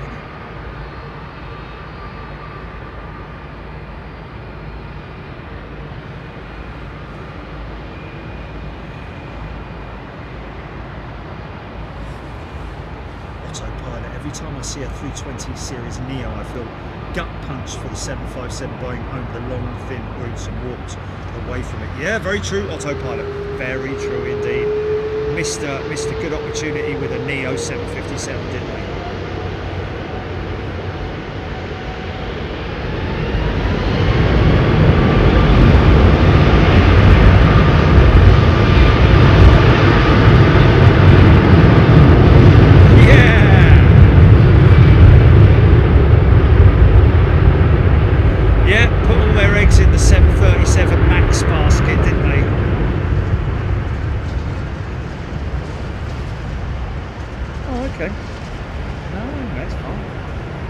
Zulu or local, right? Okay. Well, it's GMT anyway, isn't it?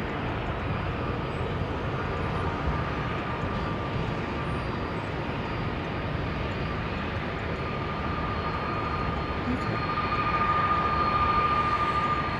Well, there we go. There we go. Well, we hope so. Yeah. Thank you, Mark Thomas. Have a good day, mate.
did, yes, I did.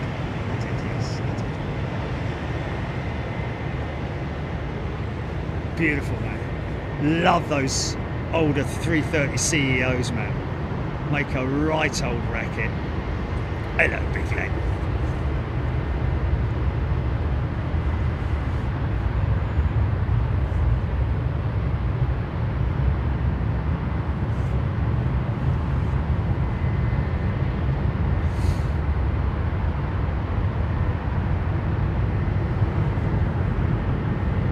I'll tell you what though, there's another beautiful old aeroplane right there, look. Hot rod.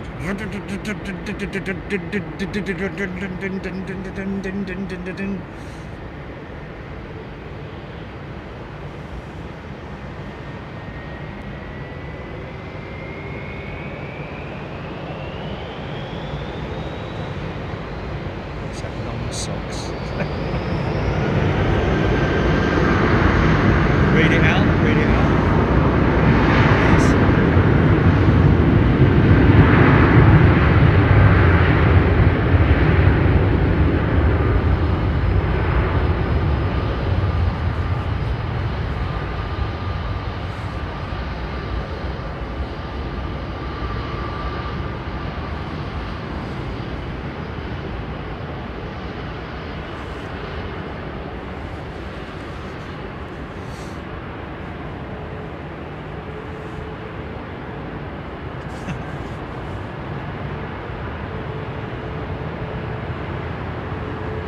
The belt's been done, mate. The belt's been done. The belt's been done.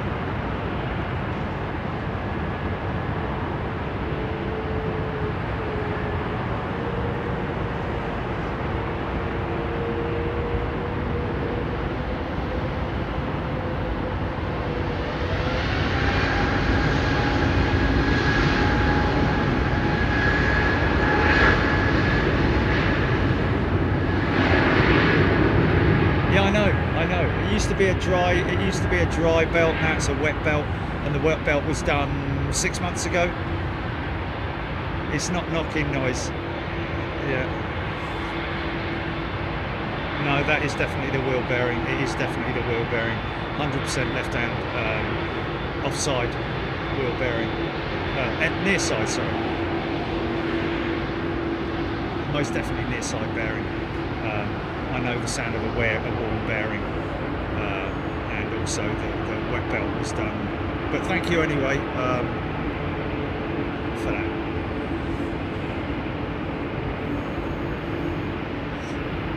Autopilot's at Delta 31, the old 400ER has a nice layout. 3232 will be interesting. 797 keeps that. See away from an aisle. Yeah. 232 layout. Spacious. I think that's what they had.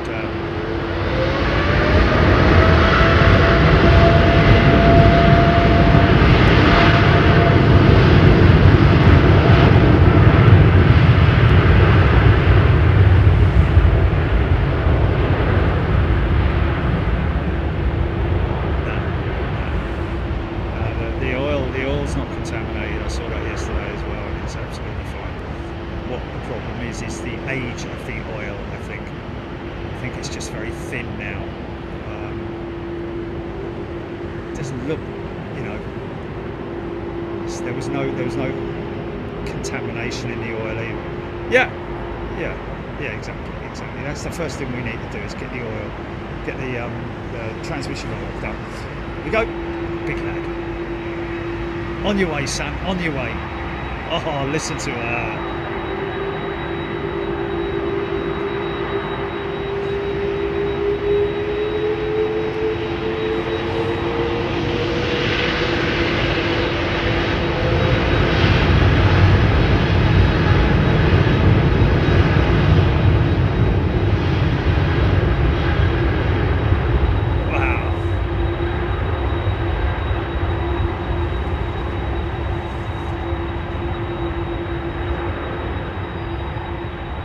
Listen to those engines whining away. Look, here she comes.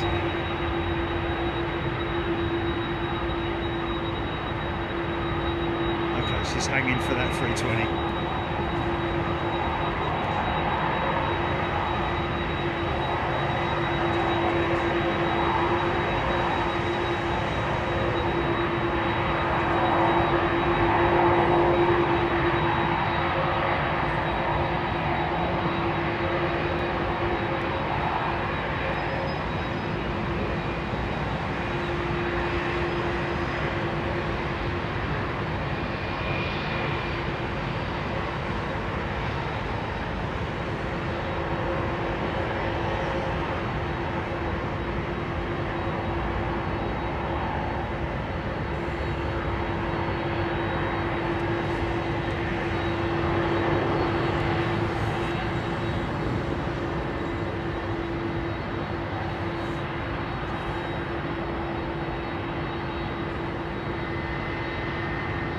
No, there's not a lot of these 764s around. You're absolutely right.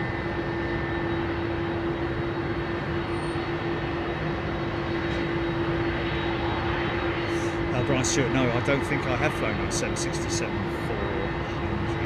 I've flown on a few 300s, but not the 400. Just trying to remember what the layout was on that Iceland Air jet, whether it was 232 or 242. I think it was 232. Rohit Palkal just landed back at home at Delhi a few hours ago, and we had a go around. Sudden surge of the engines here. Listen to this beautiful airliner.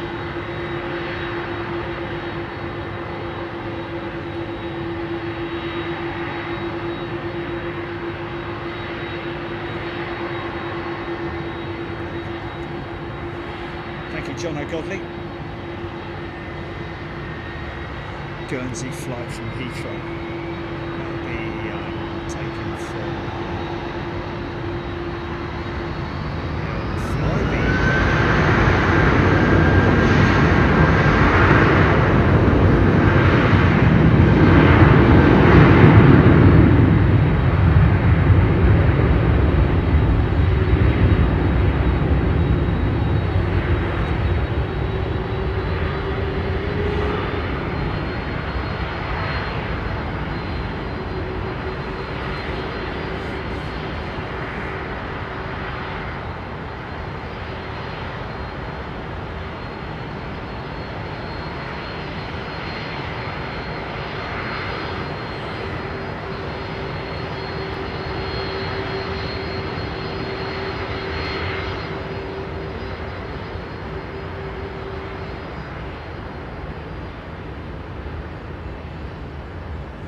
CF6 is powering this one.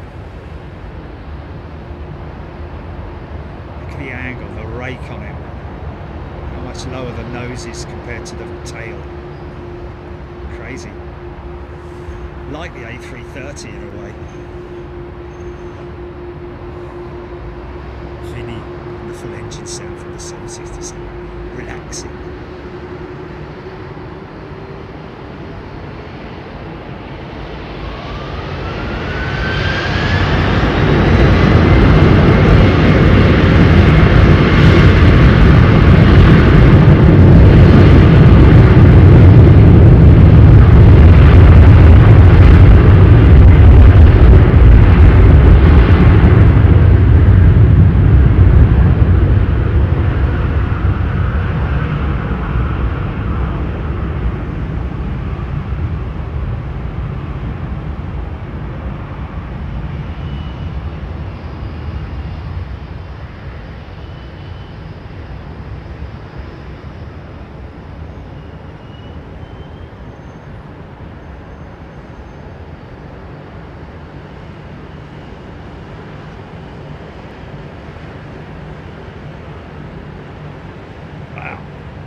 Big pull up, man.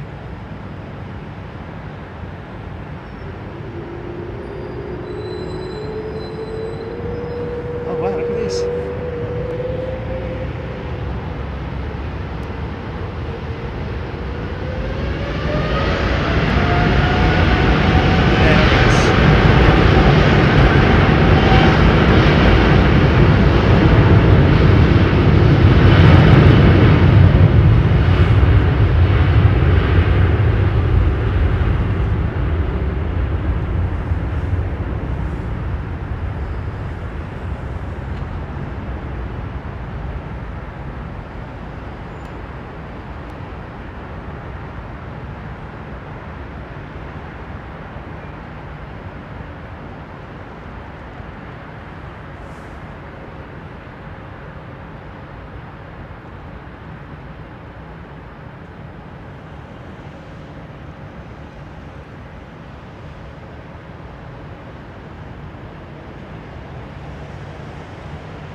See, that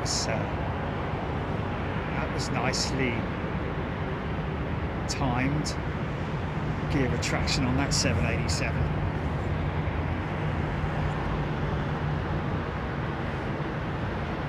Like an old Spitfire, that other one, wasn't it? Remember, you used to see the old Spitfires take off and the left-hand gear and the right-hand gear would be massively out of sync. Old 787 that went up a little while ago was a bit like an old Spit, wasn't it?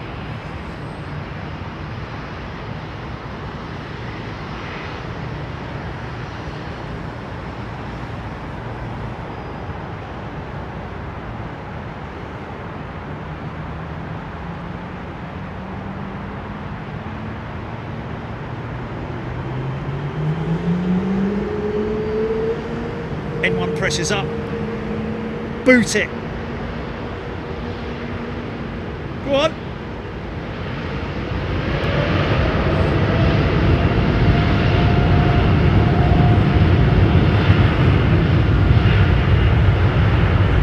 Took a little bit of time.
Sure what the next major move is for Virgin Atlantic.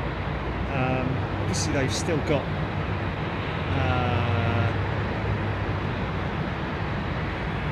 A330 CEOs that are still hanging around.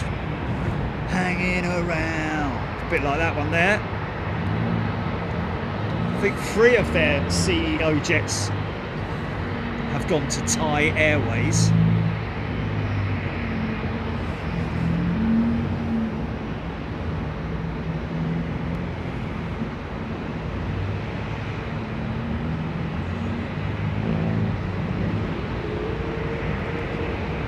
Autopilot, there is a snubber that can adjust that on modern airlines to sync the doors. Old school mechanics like the L1011 DC8 can actually turn the snubber by hand. Wow.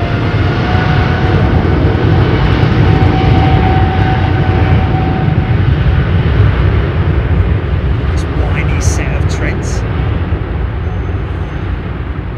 Of course, this is the XWB-97. Which is the engine that Rolls-Royce are having some difficulties with. Not for operators like Virgin Atlantic or British Airways, really, as much as it's the problems that they're having is hot climates, the operation of the engine in hot climate conditions, particularly where sand is involved, very fine sand. Which contaminates the blades of the engine right the way through the engine, that is, especially the hot part of the engine where it almost liquefies the sand and coats the blades.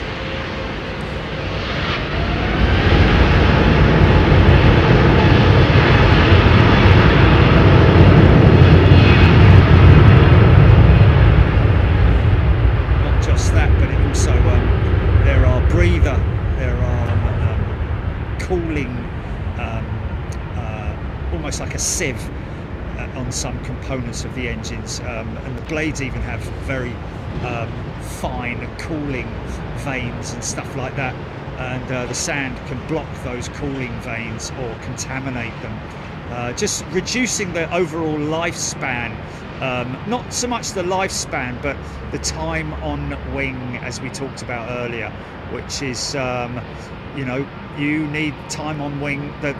Apparently the Rolls-Royce are working on changes to the 97 engine and the Trent 1000 engine, the new XE variant of the Trent 1000. It's not so much a new variant, it's modifications that have been carried out to new engines and customer engines of the future.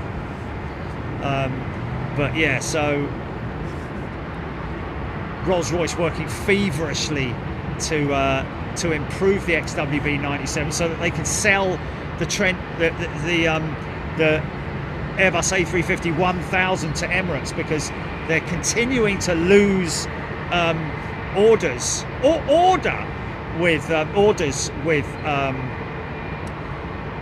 Emirates, and Airbus can't be very happy with that. They must be like on the phone to Rolls-Royce every bleeding day, like, come on man, let's just... They have made improvements, and they are ongoing improvements as well, but they reckon that the XWB-97 improvements will be rolled out 26/27. But there you go. It's interesting, isn't it? Because Qatar, more or less the same kind of climate with Qatar, and yet they're operating the A350-1000. But we never hear about their time on wing with the Qatar jet. That's one of their 1000s right there. But the only way to sort of like see that would be to look at one of Qatar's look at one of Qatar's Airbus A350-1000 history, and see how long it spends on the ground in maintenance. But there will be standard maintenance checks, but those aircraft are so young that they're nowhere near a D check yet. So any time that they spend on the ground should be very, very limited. And that way you could possibly judge in terms of engine overhaul, because those engines basically are 50% less time on the wing than other engines per se.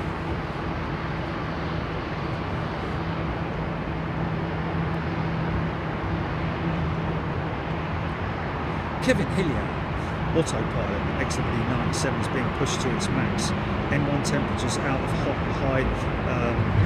Tick red, the new RR engine may be able to drop N1 core temperatures. He's talking about obviously the ultrafan engine, which yeah, lots of obviously what is happening is that they are taking technology and lessons that they've learned from developing the ultrafan engine and using that on current engines like the XWB and the Trent 1000, because those engines are going to be around for quite a number of years yet before the ultrafan is introduced. And as Rolls-Royce have said, they are directing all their efforts towards customer engines now and future customer orders, rather than the development of the ultrafan engine. I'm not saying that they're putting it on the back burner, but they are, their main focus of concentration has to be with the likes of Emirates and Eastern carriers operating out of hot climates. It's a shame, because obviously you want them to develop the XWB, because they are planning on the ultrafan being a potential replacement for the XWB engine on the A350-1000 or on the A350 in general. So watch this space.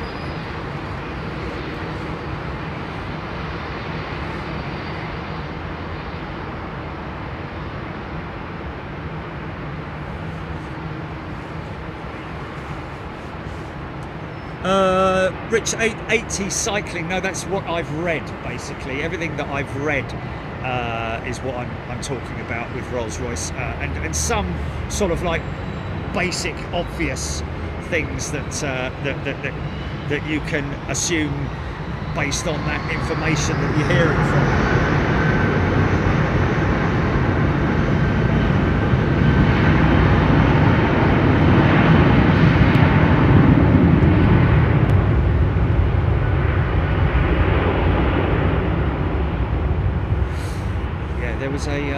There was I think it's a university in Manchester that Manchester University, I think, that developed were able to develop a fine core sand to replicate the fine sand that they get in the Middle East.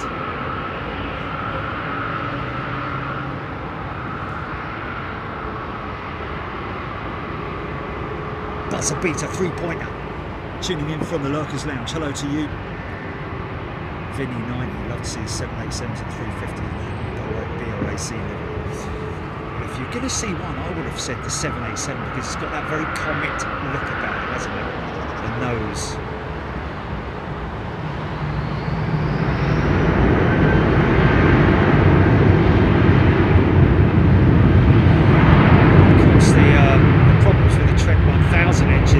Airways and other operators are continuing to have has pushed it to the point where all of the future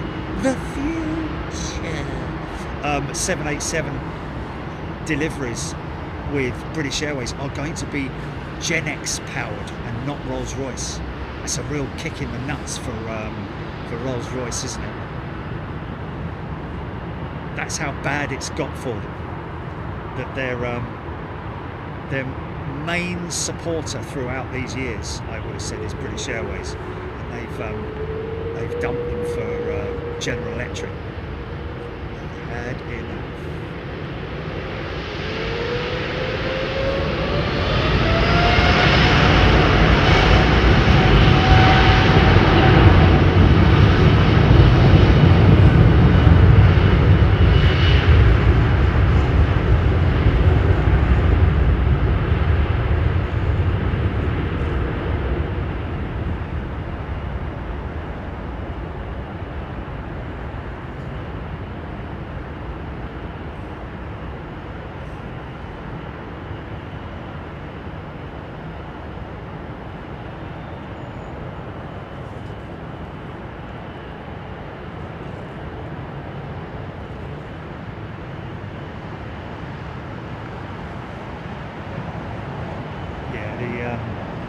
Coarseness of the sand is extremely fine.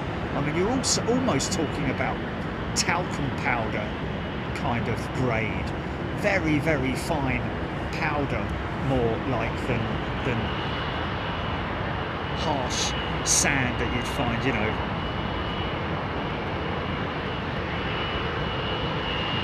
Erodes components on the engine very easily.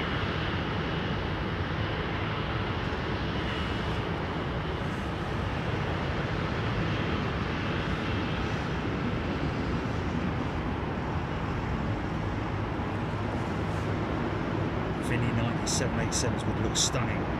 Yes, BOAC with 787 would be the one that I'd go for.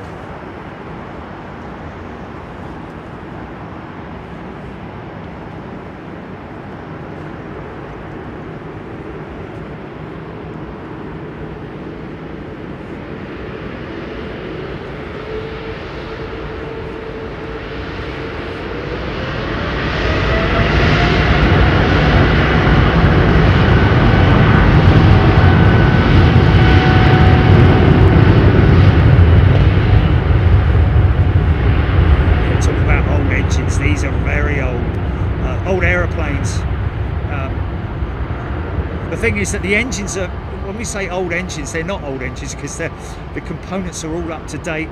I would imagine that like I say, 90%. I mean, correct me if I'm wrong, please do. I always look for people to correct me. It happens more often than not, I've got to be honest with you. But I'm just assuming that these engines, probably around about 90% of that engine is not the original engine that was delivered with that aircraft.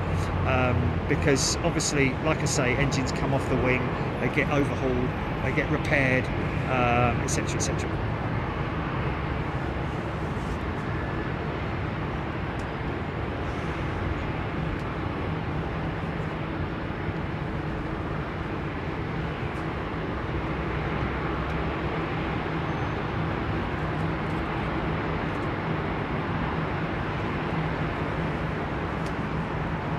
Sorry, GP, I've just been off the headset for a couple of minutes. Everything all right?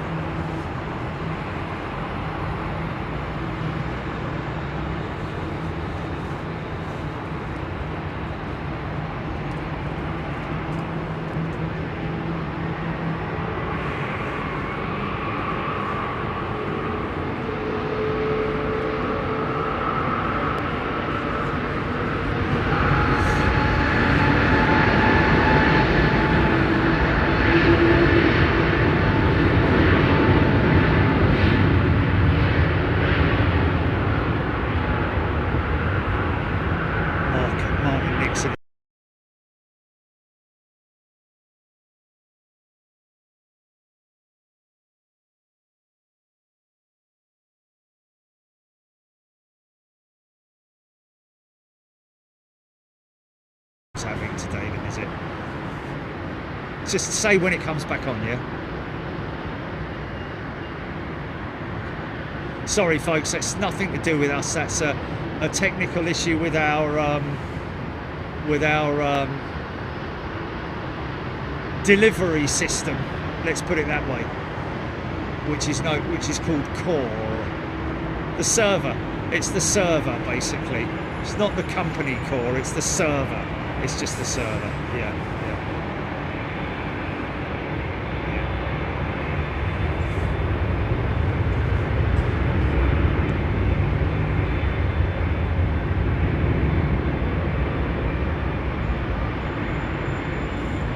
It goes out for a few seconds, so that's good. That's good. Only goes out for a few seconds. James Dayton Trent XWB-84 EP engine was certified by EASA in April 25. Delta took delivery in A350-900 with these fitted in early June. 1% reduction in fuel burn, 30% additional on-wing time improvements. There we go. So they're getting there then. 84.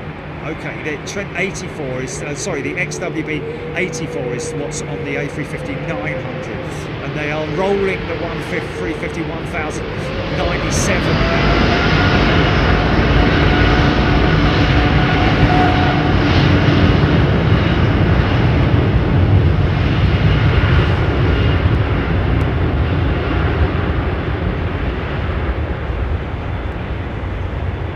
That's a hell of a lot.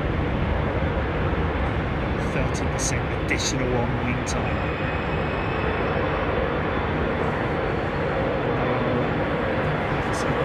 Rolling that out for the 97 and the 351.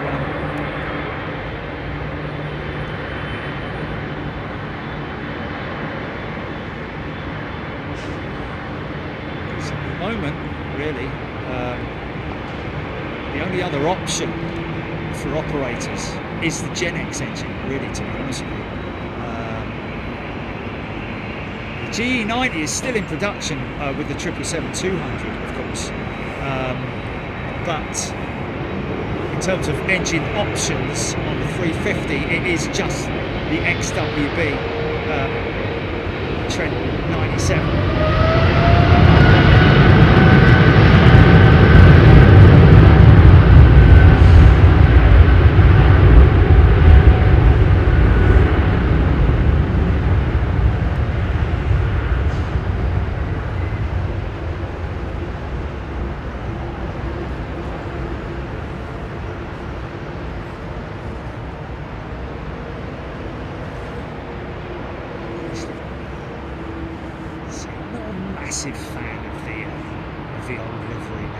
know there are a lot of people out there who prefer this livery over the new, most up-to-date Air Canada livery, but I think she looks a bit tatty now.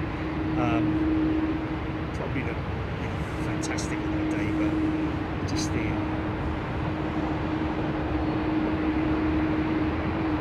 looking a bit wary, a bit tired.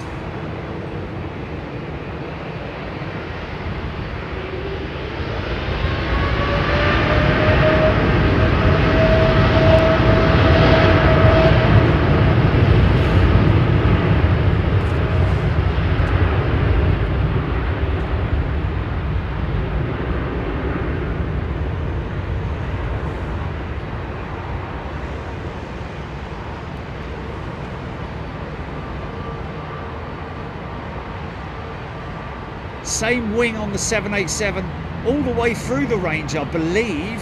787-8, 9 and 10 all have the same wing span, and that is something that I saw in an article a little while ago about the range of the 787-10 not being as the operators would like it to have been. It's got no range compared to the A350-1000, the 787-10. But so part of that was, I believe, to do with the wing and the main landing gear, in terms of modifying it for the 787-10, so that it could carry more fuel and be up for a longer range, and also obviously modifying the undercarriage to adapt the aircraft to carrying more fuel in terms of on the ground and landing weights and stuff like that. Still preferring the older one. Okay, fair enough.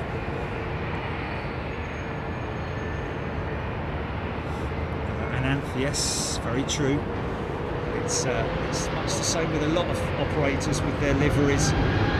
Sometimes they can look very worn out. A bit like we've seen with the likes of Thai Airways, can look very tired because it just basically gets faded, doesn't it?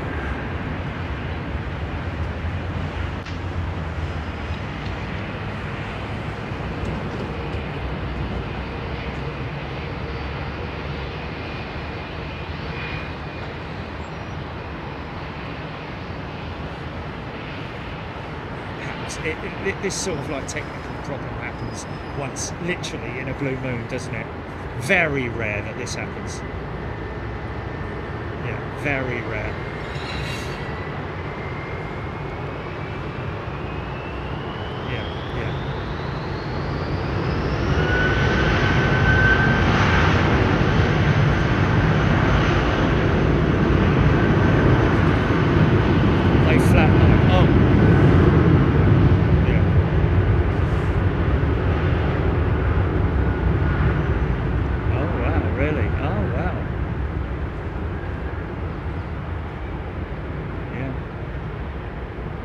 Yeah, it's just it's like a glitch, just like a glitch.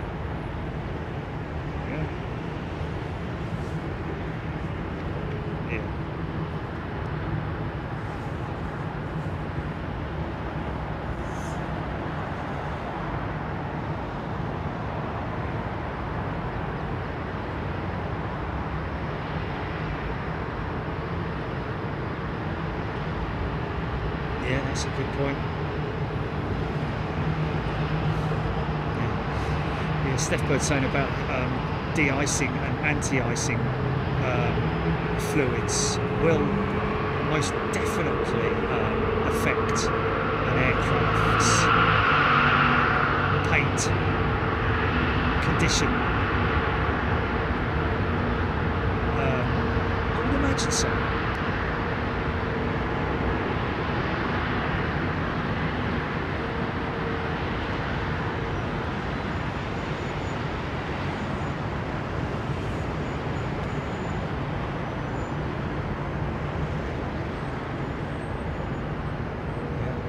was.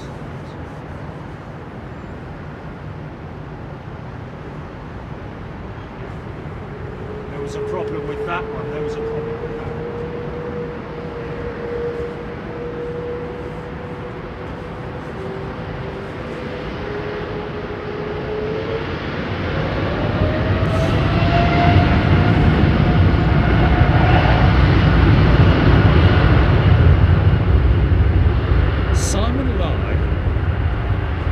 Supposedly a 787-10 IGW version coming, which will increase range a little bit. Okay.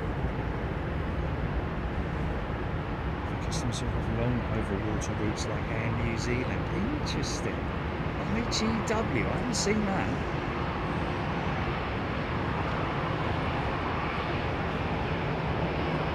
Is that increased gross weight or something like that? IGW. Wow, look at the length of the runway that thing's using, man. And look at his flex. Big chunky undercarriage on the 787, don't get me wrong. It's a massive thing.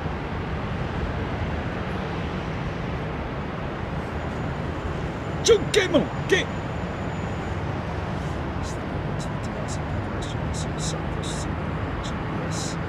We were lucky enough to get up there, weren't we, and see the de-icing operations at Toronto. Get over the fence. Increased gross weight, there we go, somewhere.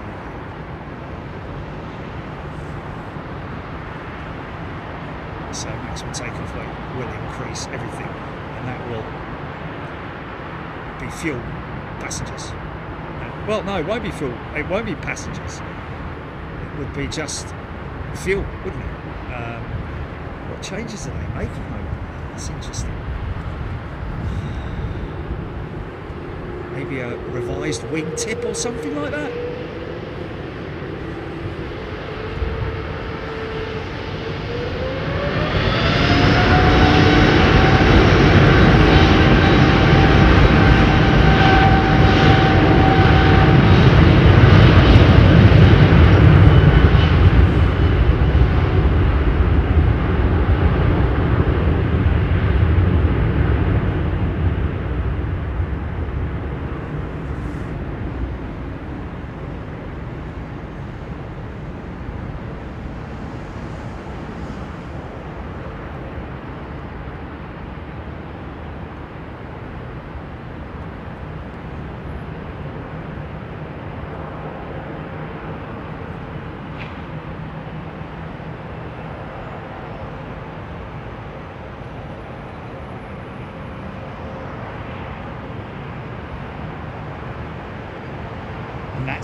That's a modification or improvement that Airbus are working on with the A330, particularly the Neos, is a sped up undercarriage retraction system.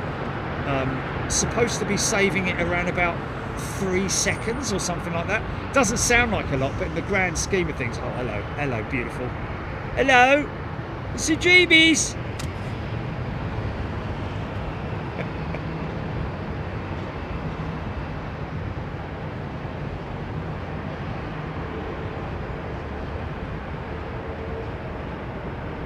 Beautiful kite, man. Red kite as well. Same.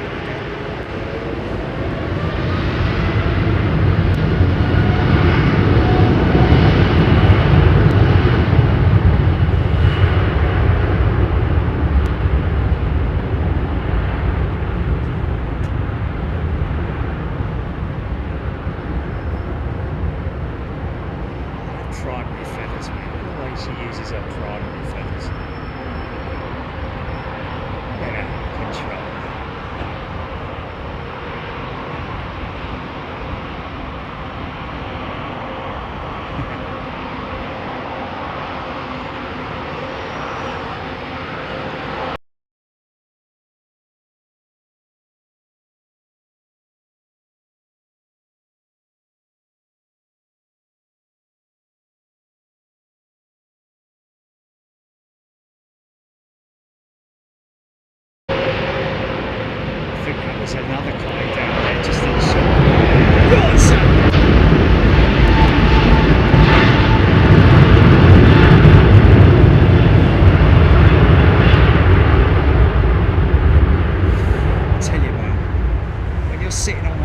A350s, especially over the wing or thereabouts, and the power is applied. It is a proper kick in the ribs, man. Brilliant.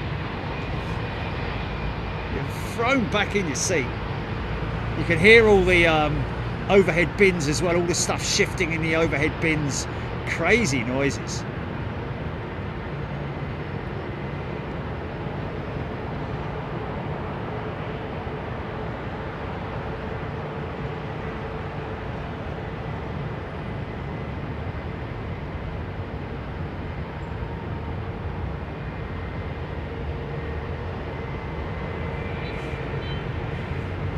It's Tiddleter.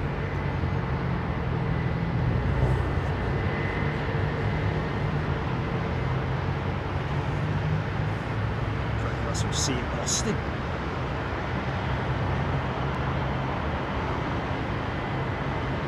Thank you, Craig. Tony duty. Perfection in flight, indeed.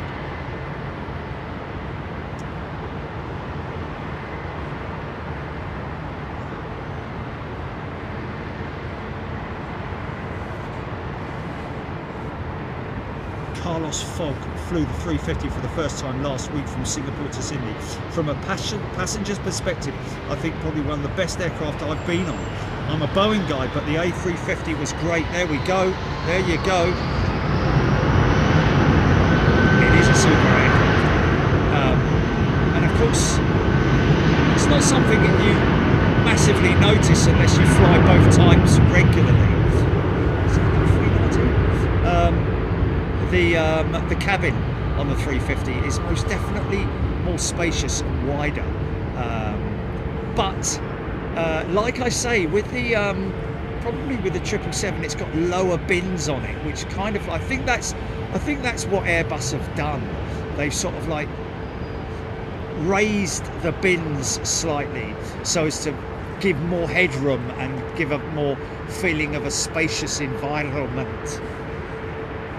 Seems that way anyway, because as it is known, the extra wide body, the XWB, is kind of squished. If you know, imagine if you've taken a tube and you squeeze it from the sides ever so slightly.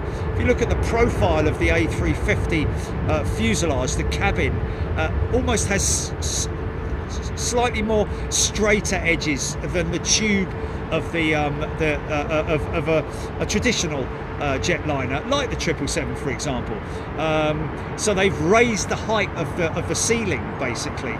So it gives it appearance of a slightly skinnier aircraft, but it actually isn't, because the flat edges means that they've got a little bit more room for their cabin arrangements.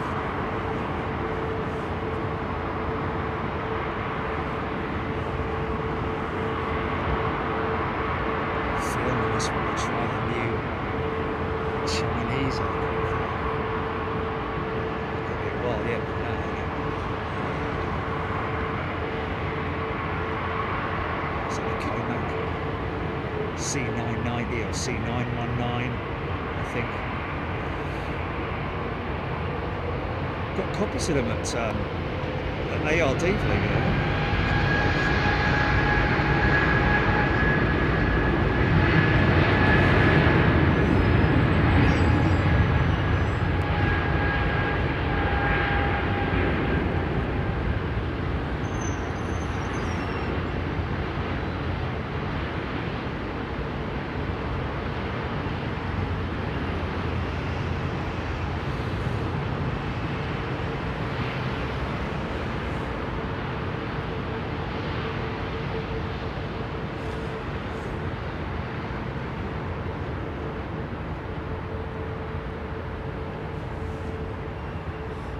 How would you compare the A350-1000s with the 787-10, because they always look the same?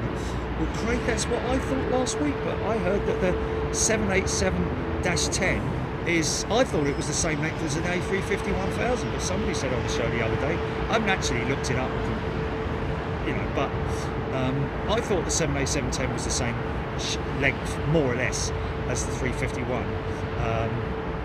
but apparently it's the same length as the A350-1000s. It's the 900. Same length as the 900. The 787-10.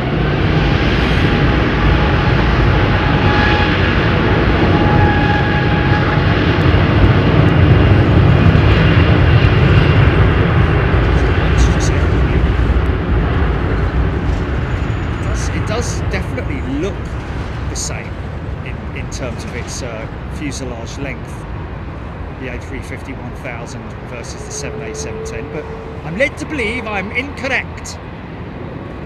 Stupid boy. Now look here, Wilson.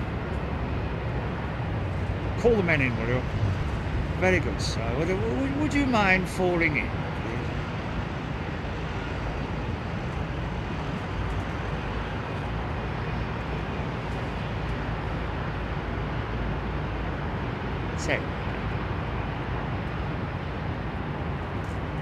Gracious airplane.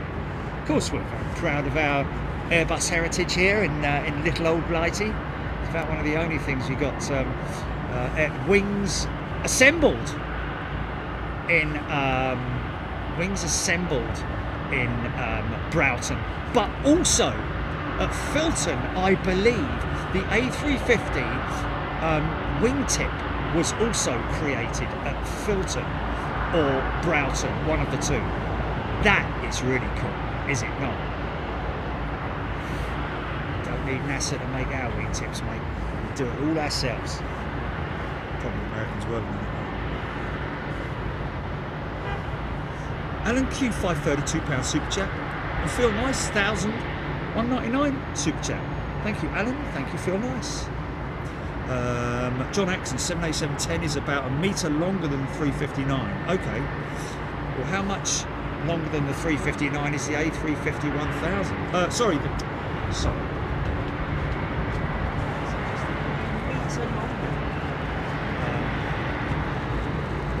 Interesting. So how much longer than the 359 is the A350-1000?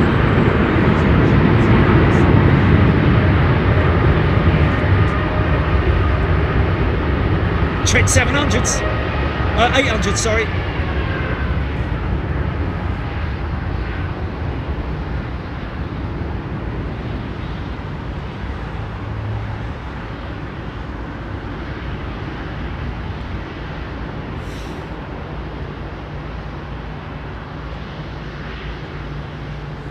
Aaron Phillips, good feedback. Good feedback. I'll be honest with you, the cabin crew experience does rely, I mean, obviously they're trained well. Look at the hum, listen to the hum on that. The resonance of the engines, listen to that.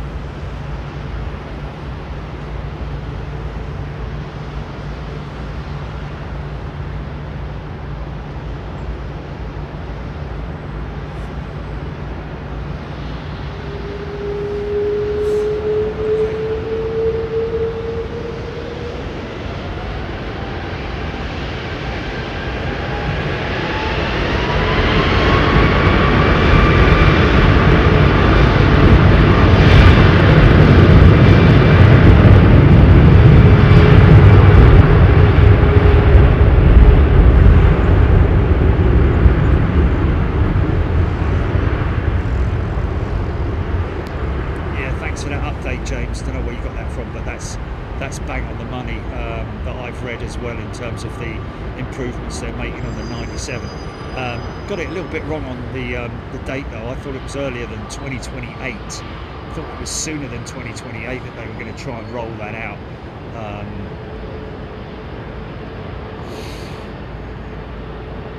Because yeah, there are a number of improvements. Of course, they've got the Trent 1000 XE. Now this is nice. Air Canada in the new livery. CEO jet, like that.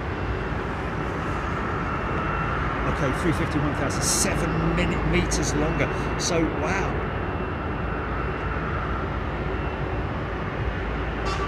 So 6 meters longer than a 350, the 787-10 then.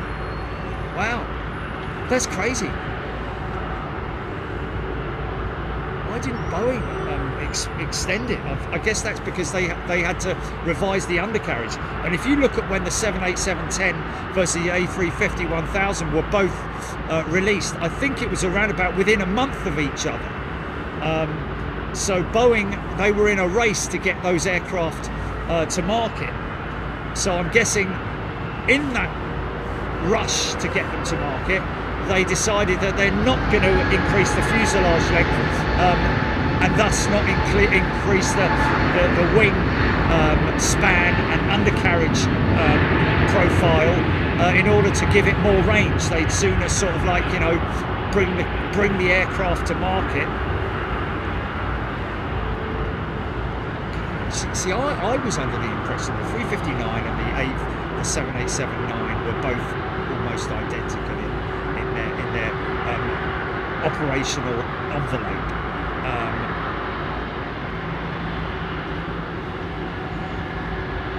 And I was really under the impression that 350-1000 was directly in line with the 787-10 in terms of its operational confidence. Nice.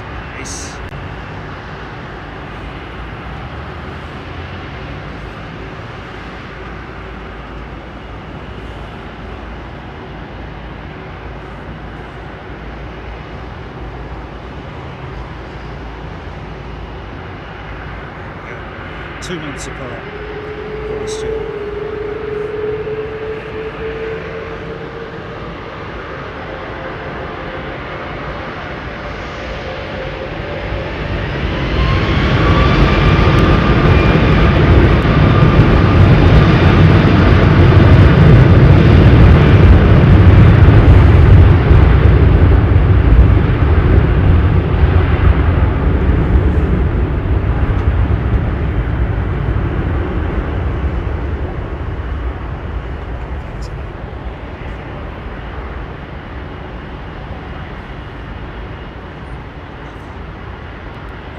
I really like that new livery.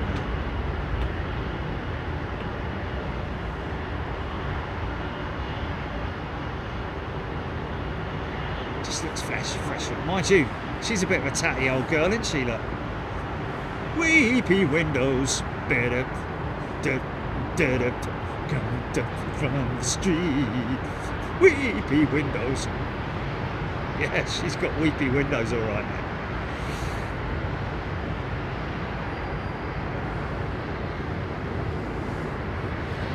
700s. Long spool up of these engines. Listen to this. It's not sort of sudden, it's like a gradual power up. Listen to this. Listen.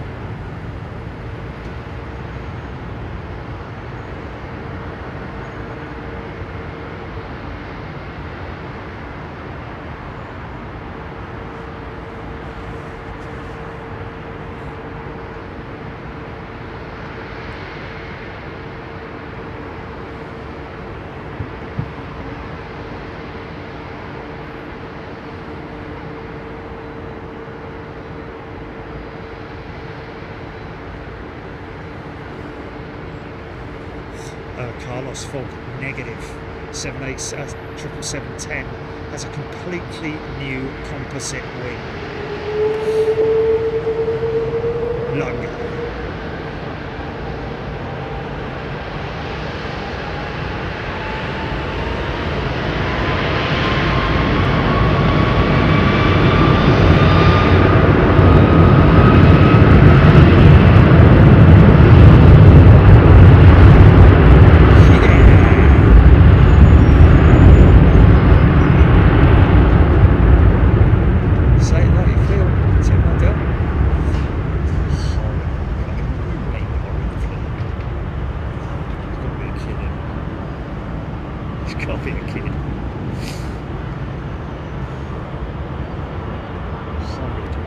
Who even uses that word these days?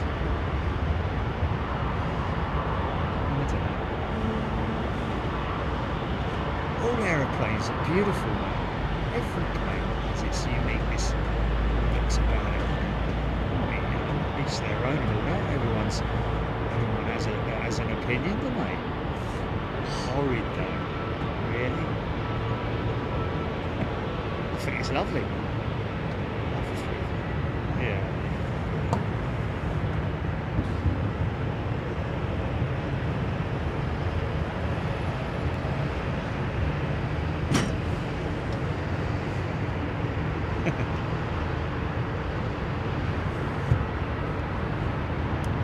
Morgan 747 noise from the engines, RDUK in Morrison Alano 757.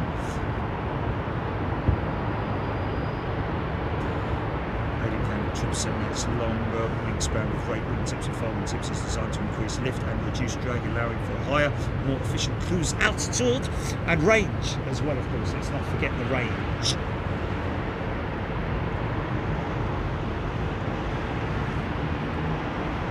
Simon, I like the 330 for one reason: seats in rows of 2 in economy.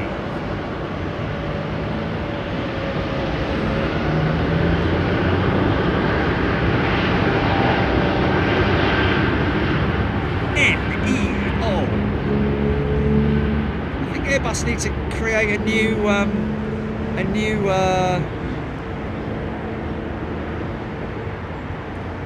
name, don't they? A new tagline for the Neo, because it's not a new engine option anymore, really, is it?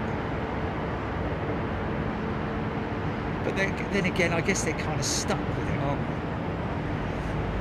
they? And to be honest with you, most people don't really care for whatever it says after the aircraft. I don't even really care for what aircraft they're on, to be honest with you. So it's like, people will get on a Max and go, what does the Max stand for then? And then they'll get on a Neo and go, well, what does the Neo stand for? And 99% of people on that plane won't know what it is. Anyway, everybody pray silence for this beautiful 767.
787, right?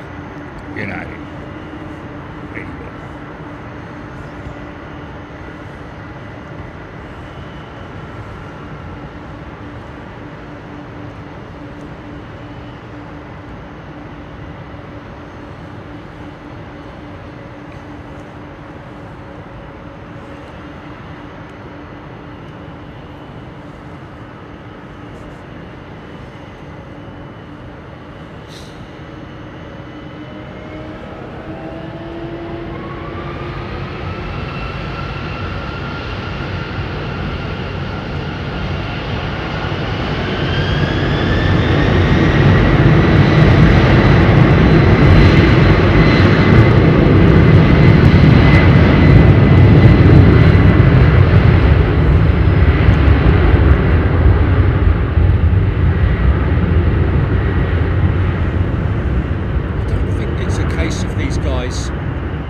Continuing to operate these older aircraft.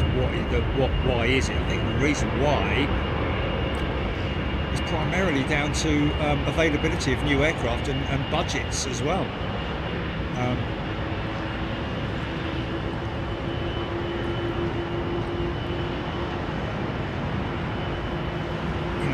In terms of the 767, in terms of options for replacements, really been given that opportunity over the years, have they? 787 is really the only, the 800 is really the only opportunity. The other option, 777-300's too big. A330-900neo is something that they're obviously, because the 767 in the United States is used for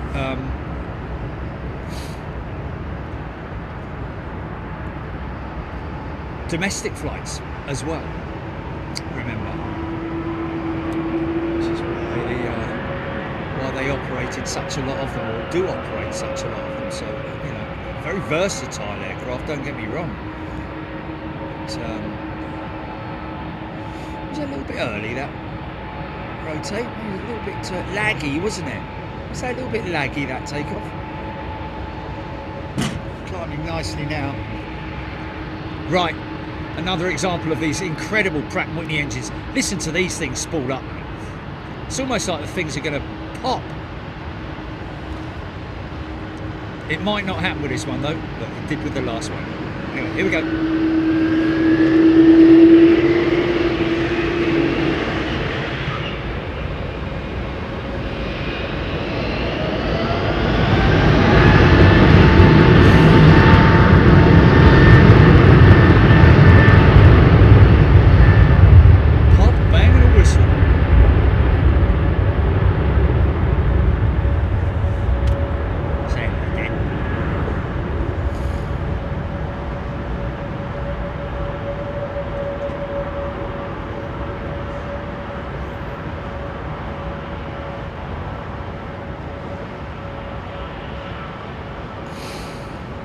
So yeah, obviously the 777s have been, you know, they introduced the 777-300 with United Airlines and with American Airlines as well. But you know, interestingly enough, what a lot of people don't realise is that none of the American carriers are going for the 777-9, which is very interesting. Well, it's not when you look at the reason why. Excuse me. And it's primarily because the 777-9 is aimed at the ultra long range market. Oh, hello, where did you come from, big lad? So, you know, the 777-9, of course, don't forget, was presented on paper when the A380 was at its peak. So, believe it or not, that's how long it's been in development. But of course, you can't predict what's going to happen in the future. The future, can you? So obviously, you know, they've continued on with it, and I guess that when Emirates ceased production of the 380, Boeing rubbed their hands, were like, yes, we've got control on the market now. But it's still kind of open at the moment. Old Tim Clark at Emirates is like, man, you guys need to get yourselves, pull your finger out at Boeing. Too many, economic issues that have hit Boeing, and strikes and shutdowns, and also that obviously the long certification process of the 777-9 is still ongoing, isn't it? Interesting. There are 5 major phases, I think. There are 5 major phases of the certification process, I believe, and Boeing have only just started on their 3rd certification phase. And big part of the reason why it's taking so long is because of administration. Can you believe it? Paperwork, literally, not physical testing, but the paperwork of it. All that stuff.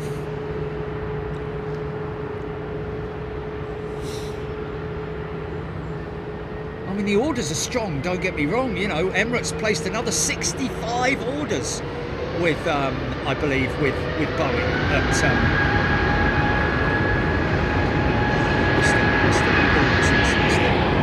I got it, but not brilliant. New or old?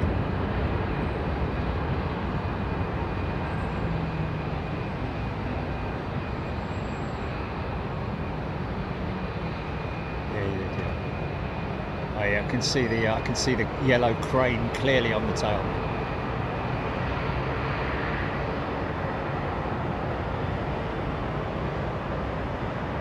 I love seeing a new aircraft in an old livery, even though when it was manufactured, that aircraft, and delivered, it was still in a current livery.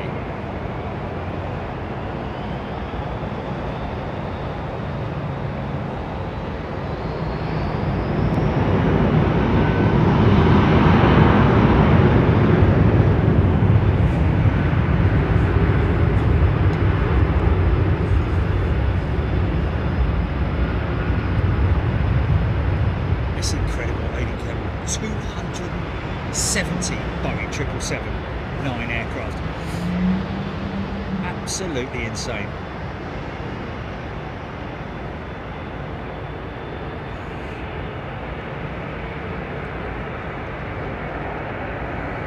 And one would hope. See that? It's a 777. That's a 787-10 right there. If we could just. 351 that you're running.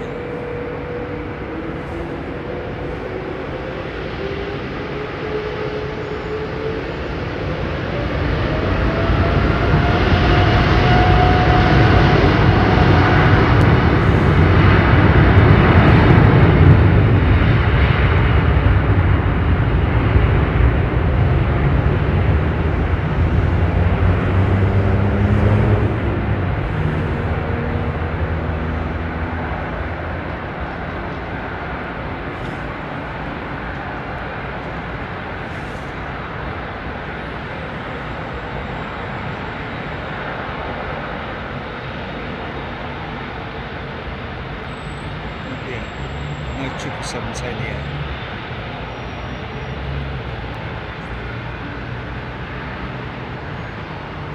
She's got her GPWs on, I think, this girl here. General Electric Pratt & Whitney Engine Alliance 7200s. Either that or the Rolls-Royce Trent 900s, but this is definitely the Engine Alliance power plant. Look how drooped that wing is, and watch how stretched that wing will become.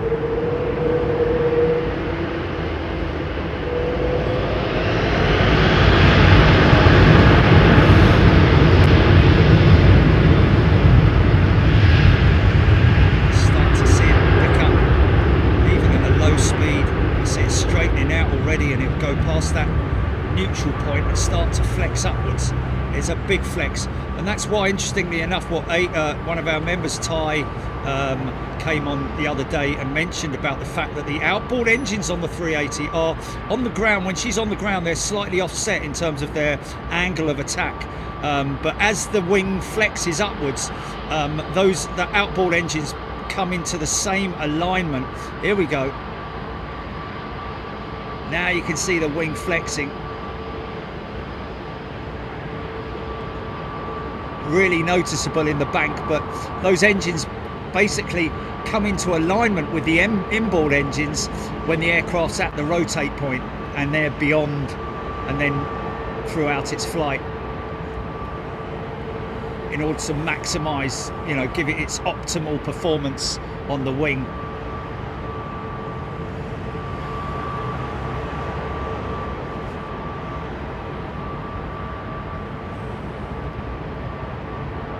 Left turn climb.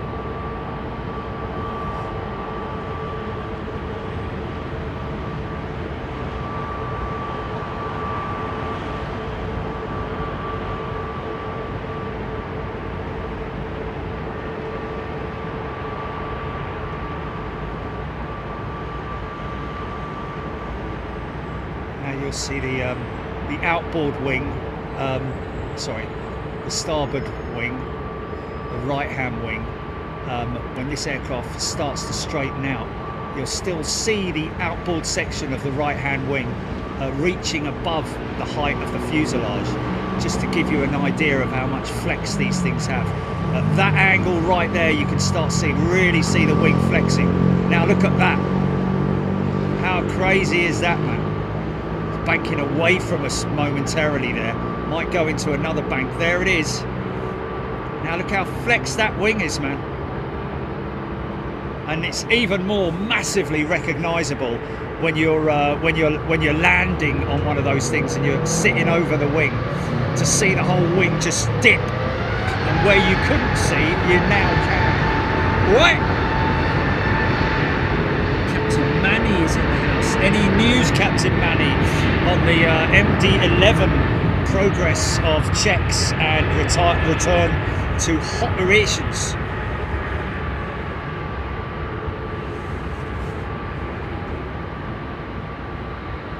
Paul Carman was on that very flight with Emirates 3 weeks ago. Paul Carman, nice. If you get a flight on a 380, I would always recommend, unless you, people like the upper deck, but I like the bottom deck, because you feel everything on the bottom deck. Well, not everything, but you hear the gear doors closing and slamming, and hear the winders going on. When you're upstairs, you hardly hear anything or feel it. And of course, it's much more aggressive on the wing as well. Trent 800s on this 777 with American Airlines. It's a lovely old 200.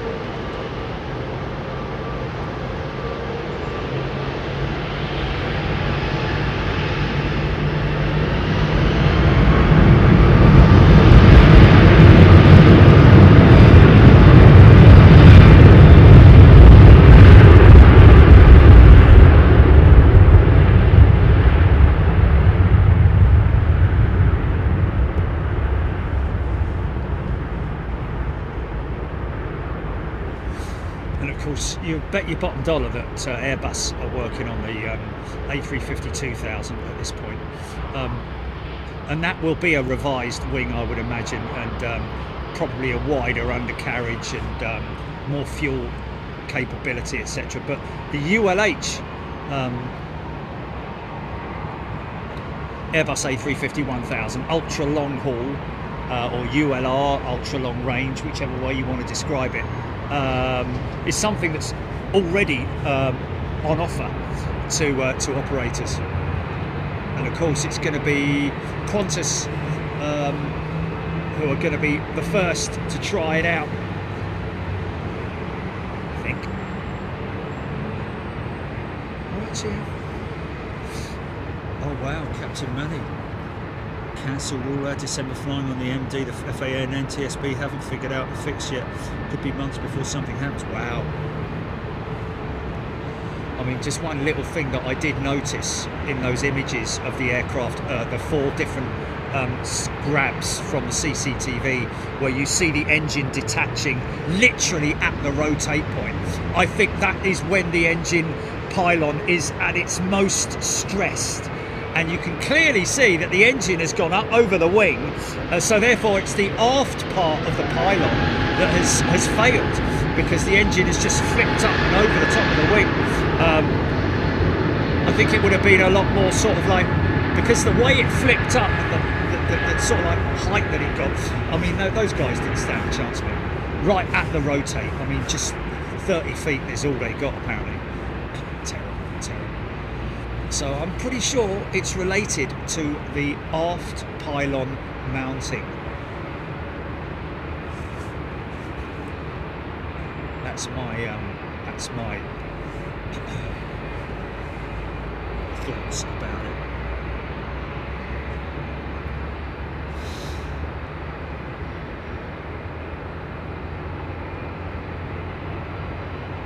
Well, we'll do a Christmas Day, and Boxing Day is sort of our rest day, if that's all right with you.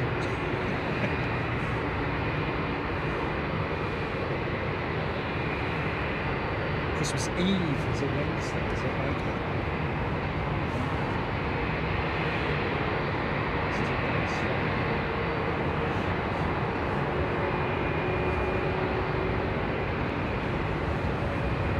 See how we go, man. Just see how we go.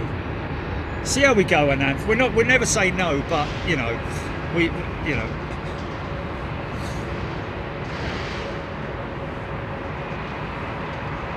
Yeah, potentially. Yeah, of course. Yeah, there you go.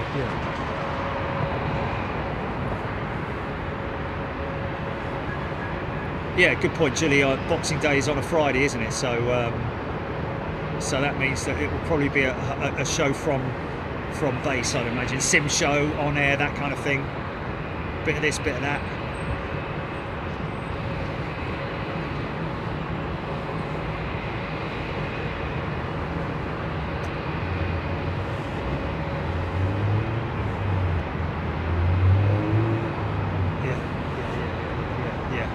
Yeah, that I keep thinking about that, mate, because I've got to get them. I've got the questions. I need to get the images and potential videos and stuff for the answers and all that.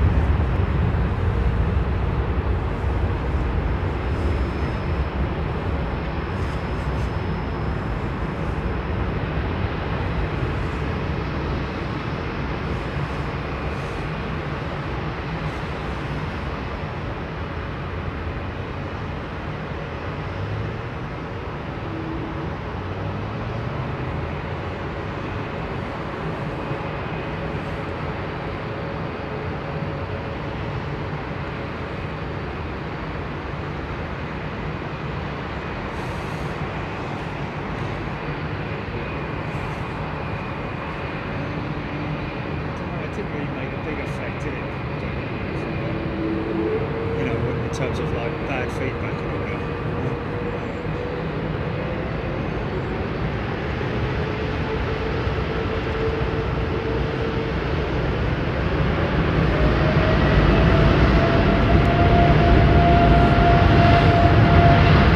Very true, yeah, I remember that,